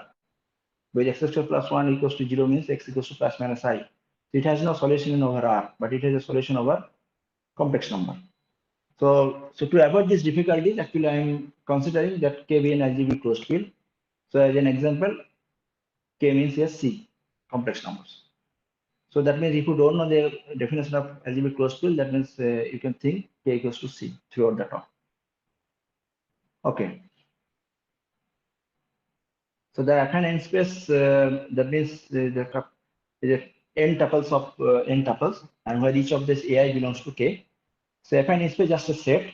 No structure has been given yet. So I'm going to give a structure on it. So affine n space is K times n, and the elements looks like n tuples where each ai belongs to k. Okay, so now let R is a polynomial ring with n variable, where k is a algebraic closed field. So in particular, you can think R is a polynomial ring over polynomial ring of n variable over C.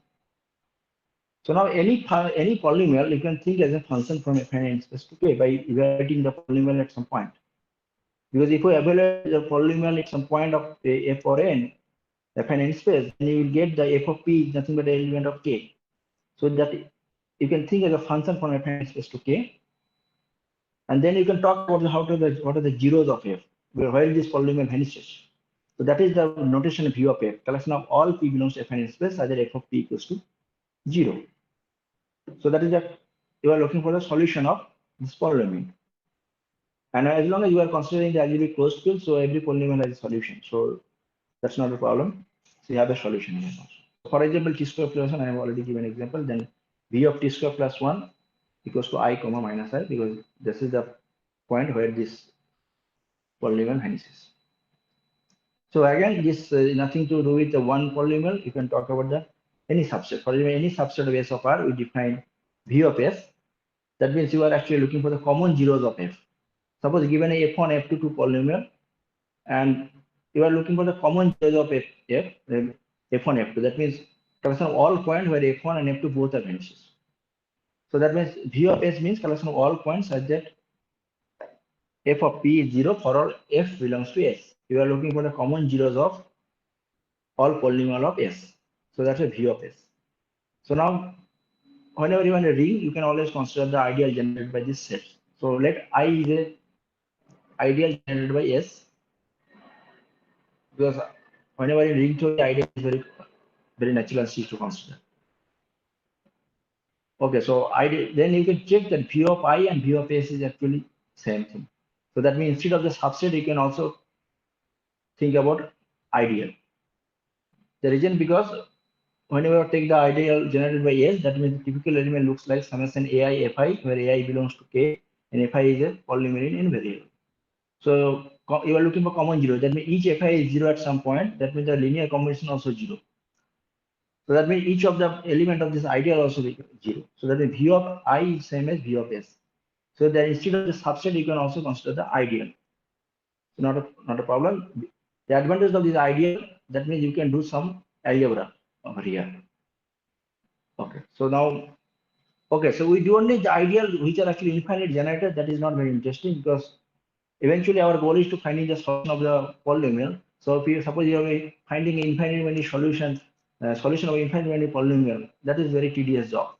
So we need some of the finitely many polynomial. So there is a class of ring where the ideal actually basically finitely generated. That is called a Noetherian ring. But in this talk, we really don't need the definition of Noetherian ring and all theory of Noetherian rings, because the only thing of Noetherian ring you should remember that in Noetherian ring every ideal is finitely generated.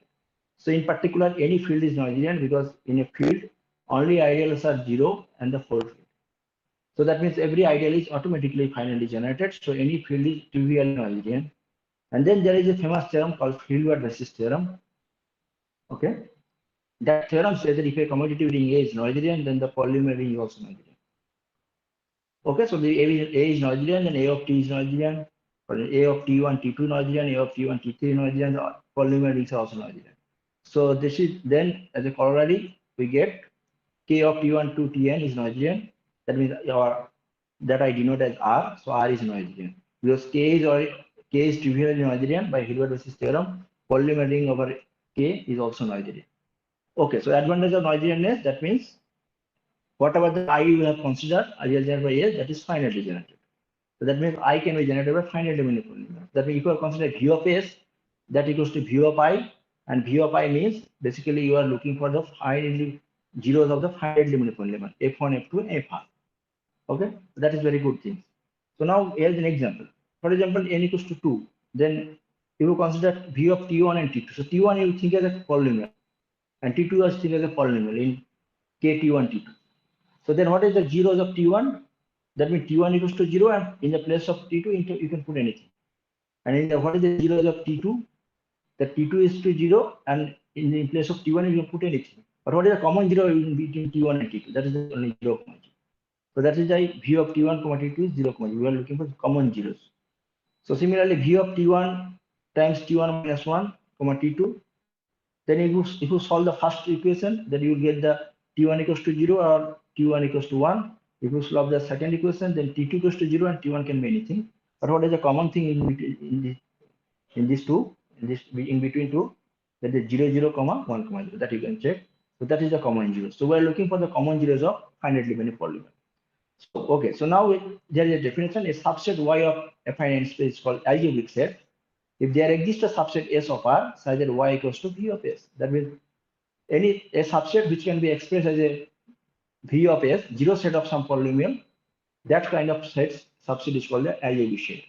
A subset which can be expressed as a zeros of a polynomial, that is nothing but called algebraic set. That is the definition I am giving here. A subset Y of a finite space is algebraic set. There exists a subset S of R such that Y equals to V of S.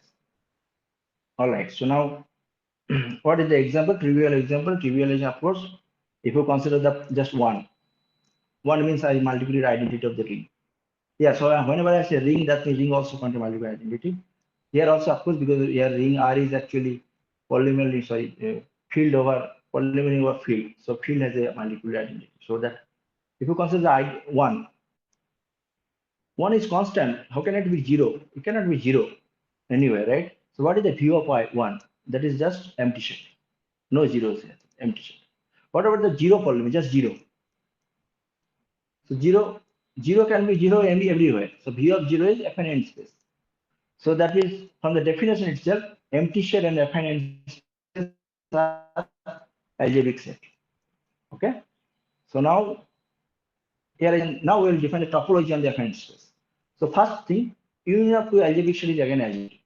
Suppose y1 and y2 to algebraic set. That means y1 is a view of s1 or some s1 is a subset of R, and y2 is algebraic set. That means y2 is a view of s2, which is subset of R. S2 is a subset of R. Then union is also, my claim is y1 union y2 is also algebraic set. The union of two algebraic set is algebraic. That means you can extend this to finite. That means finite union of algebraic set is also algebraic. So I have already given hints how to prove it. That view of S1 union view of S2, nothing but view of S1 times S2. You can easily check from the definition. That means finite union of algebraic set is algebraic. Now in this next lemma says intersection of any family of algebraic set is algebraic. Consider that any family of algebraic set, if you take the intersection, that means yi nothing but view of Si, where Si is a subset of R. Take the intersection, that will be also algebraic set. And what will be the candidate for the intersection that I have already written? Intersection of view of S alpha, where alpha is the index set, the view of union of S alpha. So that means intersection of family of algebraic set is algebraic, finite union of algebraic set is algebraic. So now we are in a situation of topology.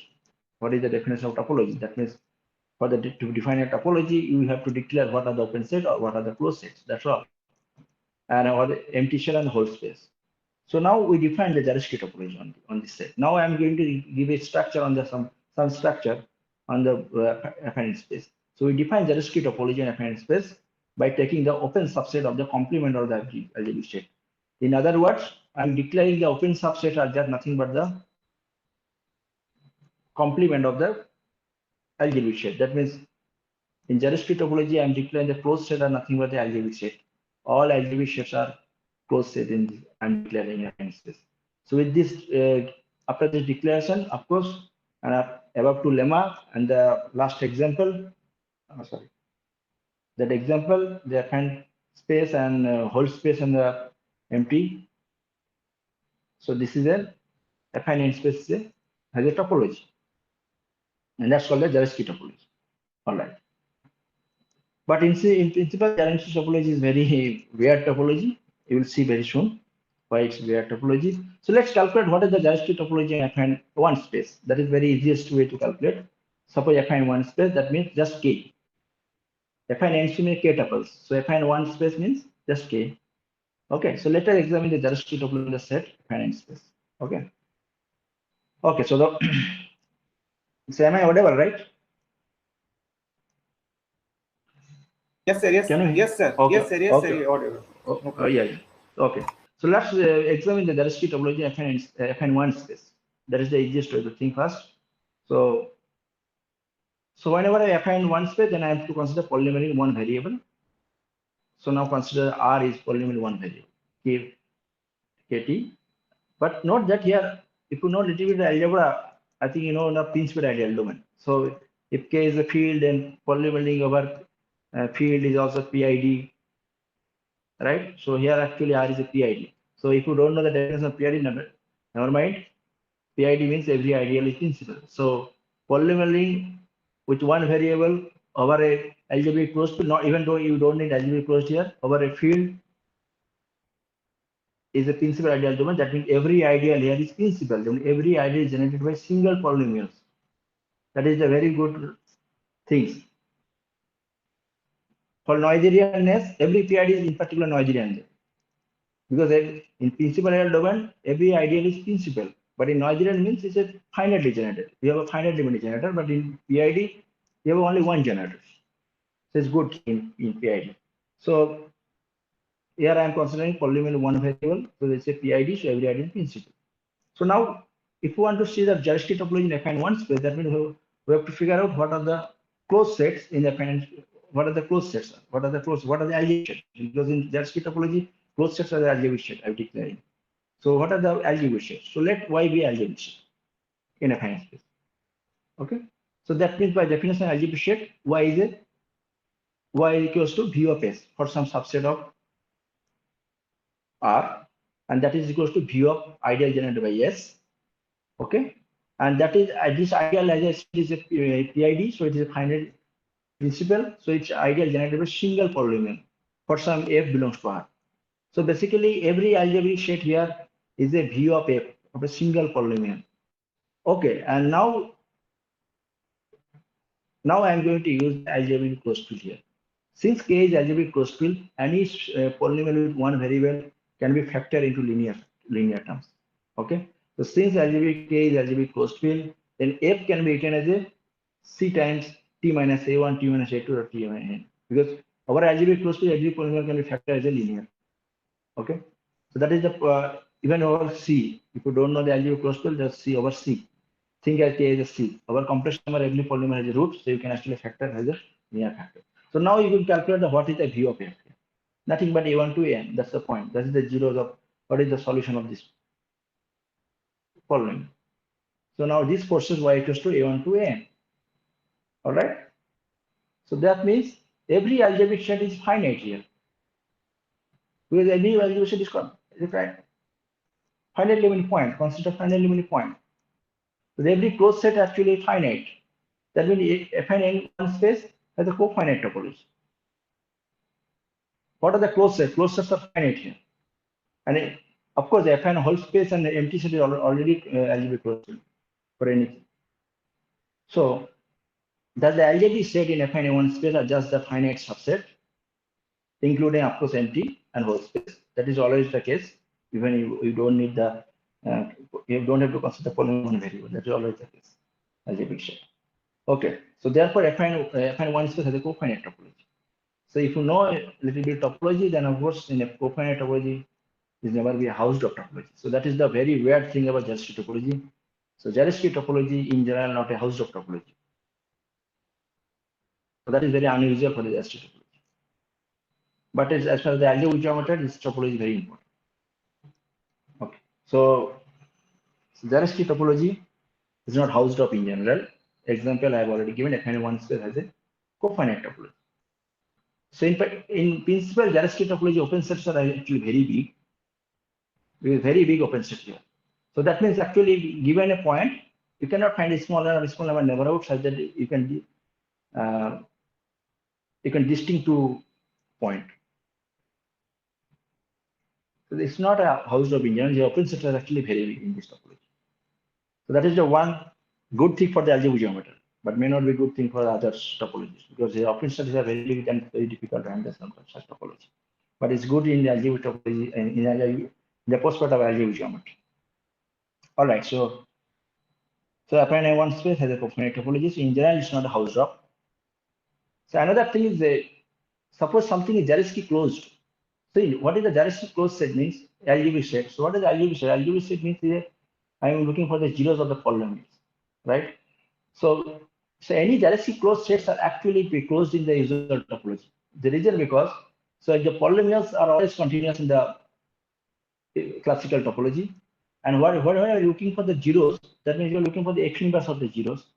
So basically, any directly closed are actually classical in the classical topology is also closed, but the converse is not closed. Certainly, one has to give some argument. All right, so directly topology is weird in that sense.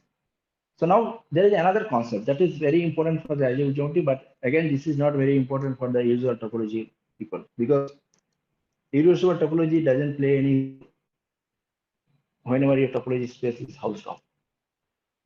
You will see why it is so. So irreducible topology space definition in non so you have nothing to here topology space mean I am not considering just topology. The topology mean any arbitrary topology. So a non-empty subset Y of a topology space is irreducible if it cannot be expressed in the union of two proper closed subset. So basically we are already giving a definition of connectedness except one point.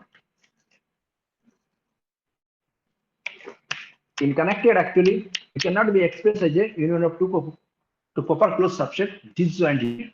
So this distinct proper closed subset. That means Y1 intersection Y2 has to be empty for connectedness. But here I am not allowing any such proper closed subset.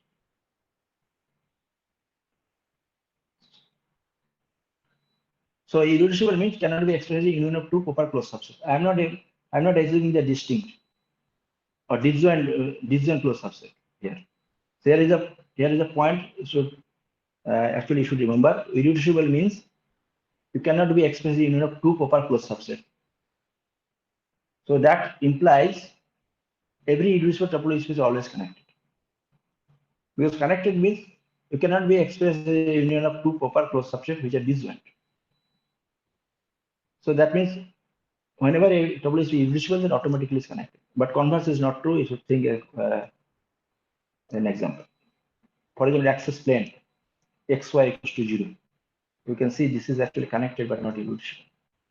Okay, so anyway, this is the example I have told you, but it is verified. And another good thing about irreducible topology space, any two non-empty open sets are intersect.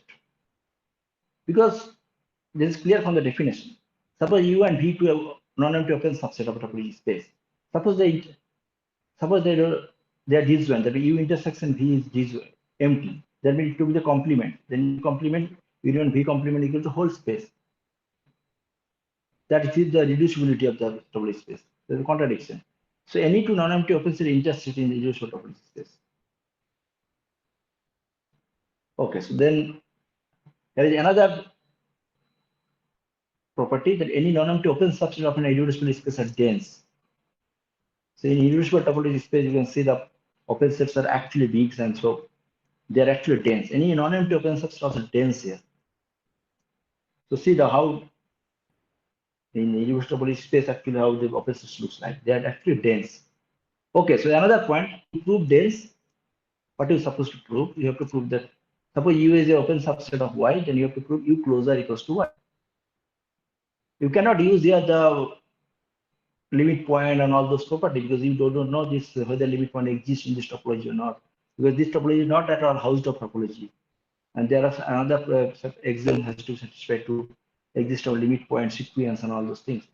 There you cannot do these things in Zariski topology. Even though any topology, because this topology is mostly important in Zariski sense, but all these definitions are actually without using any Zariski topology. Any non-empty open subset is dense, that you can easily prove that. That means you have to prove U closer equals to Y. That mostly follows from the definition. If you write down the definition clearly, then it will be okay. All right. So, in particular, affine one space is a irreducible topology space. It's very clear. The reason because suppose affine one space is reducible topology space. That means affine one space can be expressed as a union of two proper closed subsets. And what are the proper closed subsets in affine one space? That's the finite set of points. So union of two finite set of points, again a finite set of points. But affine one space just K, and K is algebraically closed So any algebraically closed field cannot be finite. Well, that is the standard actually exercise in the field theory course. That finite field cannot be algebraically closed. So whenever your field is algebraically closed, then it has to be infinite. So that's why K is infinite. So that is a contradiction. So that's why Fn1 space always irreducible topology space. As I said, K you can think as a complex numbers. Complex number you can express as a union of two finite set. It's infinite set. So Fn1 space is irreducible topology space. But with respect to Zariski topology, of course. What I am saying. Okay, so here is a beautiful exercise.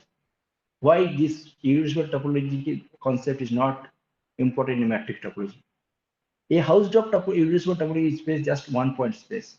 That is a easy exercise and mostly clear from the definition. Any Hausdorff irreducible topology space are just one point space. That means any matrix topology in Hausdorff. So in matrix topology, irreducible topology is not interesting at all. Because in matrix topology, all irreducible topology spaces are just one point space. In general, it's not very interesting. If you want to do something, you want to build some theory. All right. So this is a very, all those things are very basics. If you mostly follow from the definition and using some contradiction ideas, arguments. All right. So now next, of course, I have proved only Fn1 space is irreducible. But you cannot argue in the same way to prove that Fn space is irreducible. So here is the next claim that Fn space is irreducible topology space with respect to the Zariski topology. Okay, so see the definition of V of F. This is nothing but kind of a thing that from you are going from geometry to algebra, kind of. So algebra to you are going to geometry because V of F means F is a polynomial, so it is algebra. And then you are getting a V of F. V of F is a closed subset of Fn space. That you are going to the topology. So V operation basically you are sending a algebra to geometry kind of a topology. Now we have another way to suppose you are in algebra. Suppose you are in the topology or in geometry. You want to come back to the algebra. So what is there is a certain way. So that I am going to define them. So let Y be any subset of Fn space. Any subset. Then you can define I of I. I of I is nothing but set of all polynomial where f of p is 0 for all p belongs to y. That means you are considering all polynomial of n variables. R means for k polynomial with n variable over k. The same, I think in the second slide I have defined R. So I of y is collection of all polynomial which are vanishes at every point of y. So that is the way to, you are in the geometry, then you are going back to the algebra. Because V operation basically going from algebra to geometry. And now we are in the geometry. Why? Fn space is a topology structure. So suppose any closed subset, we apply the y I of y. And the next slide is the following, next line. Check that I of I is an ideal of R. And it's easy checking. So that means given a algebraic set, you can always construct an ideal of R. So from world of geometry, you can go world of algebra. So you can do some algebra now here. So now, and it is a fact. There is a fact that I of Fn end space, whole space, because Y can be whole space also. It is 0. What does mean that? That means collection of all polynomial which is vanishes on whole space. A polynomial which is vanishes on whole space, that polynomial has to be 0 if k is infinite. That is very important. And it's a theorem, actually, you need some proof. And need some actually field theory argument. And it can be false if k is infinite. Sorry, k is finite. For example, x square minus x over z2, you can consider, or finite field f2, z2. That x square minus x is non-zero polynomial, but it vanishes everywhere in f2. So here k is infinite important because our k is algebraic closed field. Any algebraic closed field infinite. So in that case, okay. So I of Fn n space is 0, and 0 means a 0 ideal, of course, a 0 ideal. All right, so that is a good thing. Now here is the theorem, and that is the theorem, of course, we need some proof.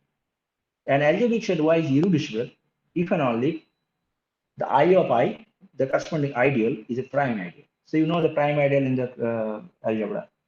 That so P is a prime ideal of a ring R.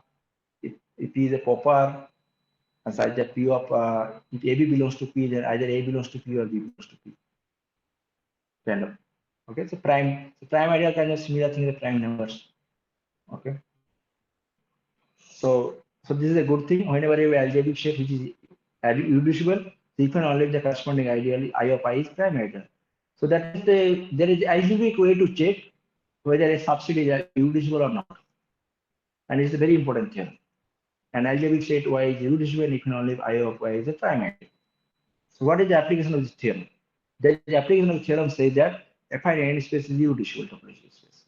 Because what is the I of I? So you have to check what is the I of I, whether I of I is prime ideal, I of affine n space prime ideal or not.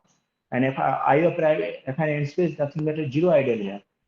In the integral domain, zero ideal or is a prime ideal. That's the basic theorem in nothing ring theory. Because K is the integral domain, a polynomial ring over integral domain is again integral domain. So zero is a prime ideal in this R. So affine n space is irreducible. Okay, so now affine n space is irreducible. So we have an example of a irreducible topological space. So affine n space, whatever I have defined, is a irreducible topological space with respect to the Zariski topology. Of course, whatever I'm saying is with respect to Zariski topology. But the definition of irreducibility is general. All right. All right. So next, what is next? Next is the first basic term in algebraic geometry that's called a variety. So variety is nothing but an affine variety is irreducible closed subset of affine space. So whenever I say subset, of course, that means induced topology. So affine variety is an irreducible closed subset of affine space. That means it's a subset which is closed as well as irreducible. That means we are looking for the all zeros of common zeros of finite element polynomial which are irreducible also. That means it cannot be expressed as a union of two closed subset, proper closed subset. This is the affine variety. Okay, so what is the example? So this is a affine n space. We affine n space already algebraic shape we have seen, and we have already seen affine n space is an irreducible. So affine n space is an affine variety. And more generally, M and K, that is polynomial set of all matrices with you can identify affine n square space over K. This is also affine variety in the linear region. You can think as a matrix, right? This standard way to identify these things. All right, so now what is the things? Now what is the example? So the parabola. So the parabola means y minus x square. So v of y minus x square, that means you are looking for the zeros of y minus x square polynomial in kx comma y polynomial in two variables. That's if you draw the picture. Of course, if you draw the picture over C, that is very difficult, but you can actually see the real image of the picture. That is the parabola. And that is the algebraic shape by definition, v of y minus x square. What is the algebraic shape? Algebraic shape means it should be y equals to v of s, where s is a subset of R. So here s is in particular y minus x square. And why is it irreducible? Irreducible is easy to check. If you apply the I operation, I of v of y minus x square, basically you will get y minus x square again. And y minus x square is a prime ideal in kxy. That's why it's a affine variety. Similarly, there is a v of y square minus x cube. That is also a affine variety. You can easily check by using the I operation. And similarly, nodal curve, that's called nodal curve. Y square minus x square minus x2. That is, if you draw the picture, it's kind of alpha. It looks like alpha. If you draw this is alpha curve also. This is also affine variety. So these are the geometric objects to study. All right. So this is the definition of affine variety. Okay, so yeah, because this is an online talk, so I cannot draw the picture, but yeah, you can easily draw all those pictures because y square minus x square minus x2, you can parameterize this curve y by putting y equal to tx. Basically, or for the second curve, y square minus x2. If you put y equal to tx, then basically you get 0 set of t square minus t2. And in the first one, you basically the v of t comma t square. Collection of all t belongs to the t comma t square. So if you draw, then you will get the parabola. Second one, if you draw, is called the curves. Curves means actually it's not an alpha, but kind of how to say.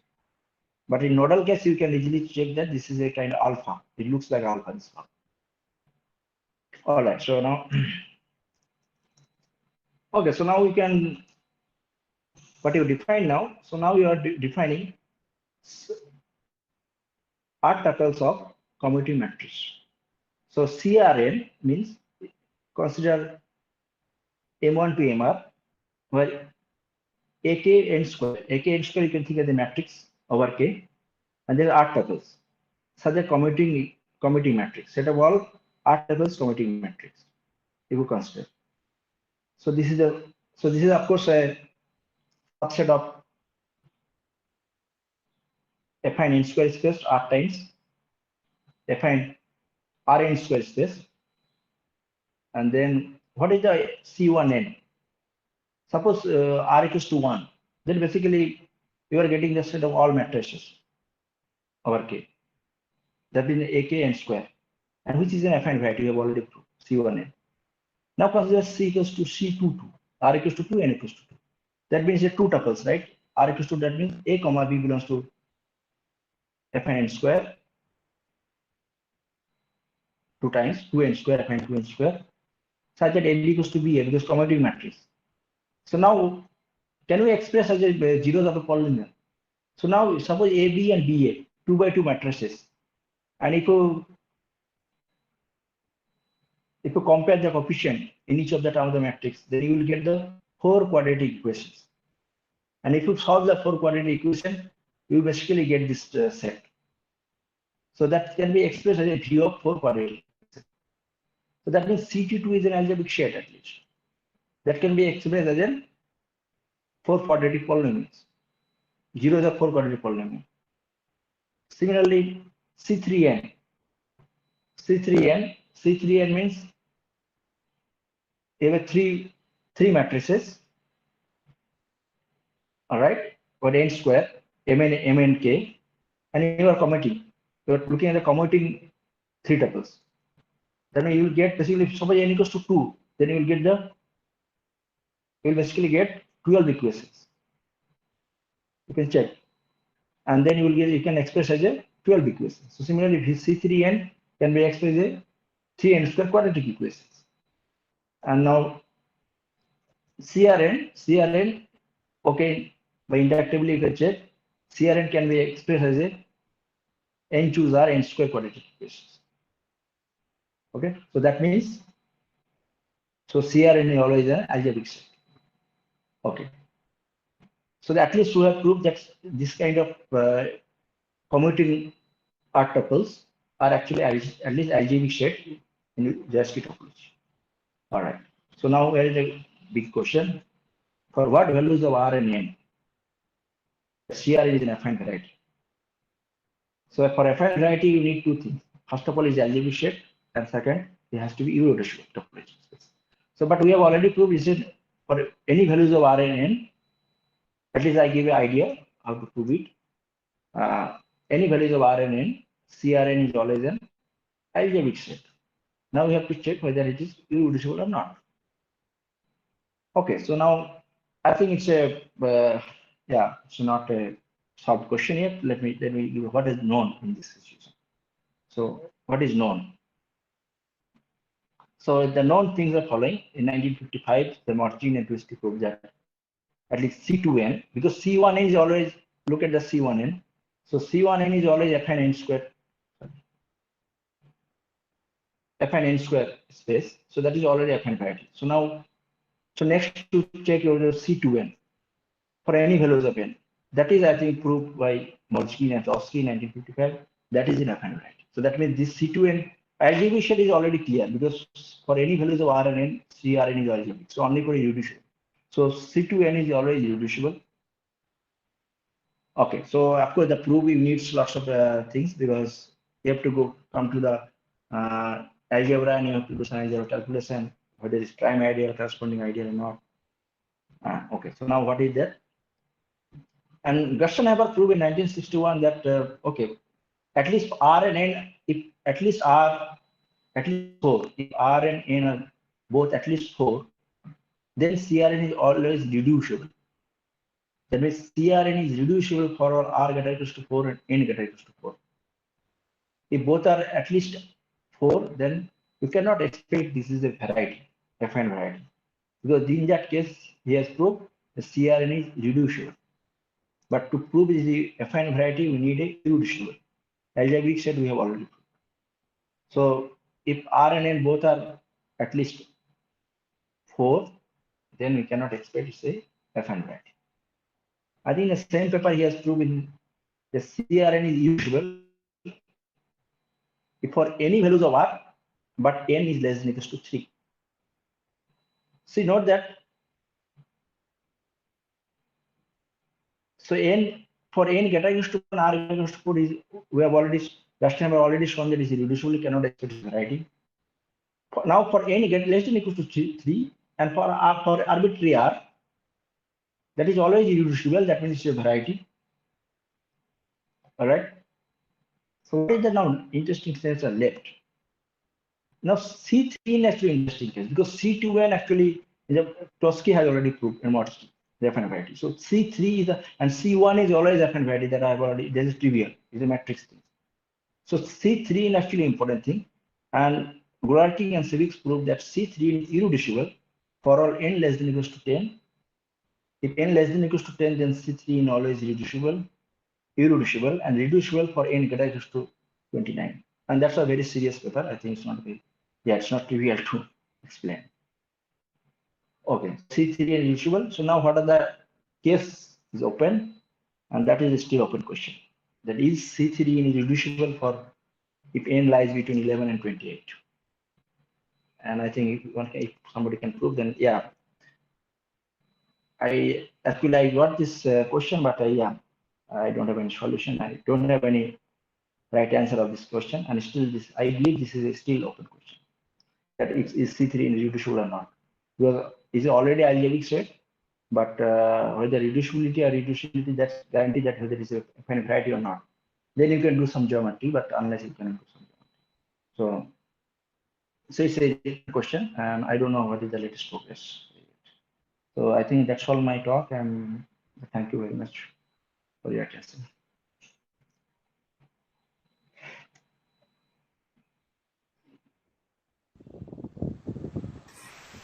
Yeah, any question? Thank you, Professor Vivek Kumar Sadhu. Thank you very much for your interesting talk. So if there is any question from the chat box, Devashish or anybody, can you found any? Vivek, have you seen any question in the chat box? Or Actually, I saw some remarkable comments about the lecture in the chat box. Such as this is a remarkable presentation, or nice presentation, or it is like excellent presentation. So I think so the presentation is very good. Okay, thank you very much for it. Okay, so thank you very much, Professor Sadhu. And we are very much grateful for your spending the time and valuable time you have spent with us. In future, we have, if there is scope, we have to meet also. We can meet with, since you are from West Bengal. I would like to. Since you are from West Bengal, if we can arrange some. Sure. Yeah, I would be happy because just for your information, that Pobir was my batchmate during MSc. So we know each other for a long time. So it's good to when Pobir asked me to give a talk and invite me. It's a great pleasure for me that of course. In future, you can meet also. Okay. Thank you very much. Spent a very good time. Thank you. Okay. So shall I stop sharing the screen? Yes. You can stop. So our next next session. Yes. Okay, bye. Our next session will start at 3 p.m. So, Rubik. Yes, after 3 p.m. Yes, in the 3 p.m. So our next session will start at 3 p.m. So everybody will join. Very nice. So you close here live. Okay. Okay. We can now close this session. We can now close. Should we please close here? Okay. Thank you very much to everybody. Thank you all.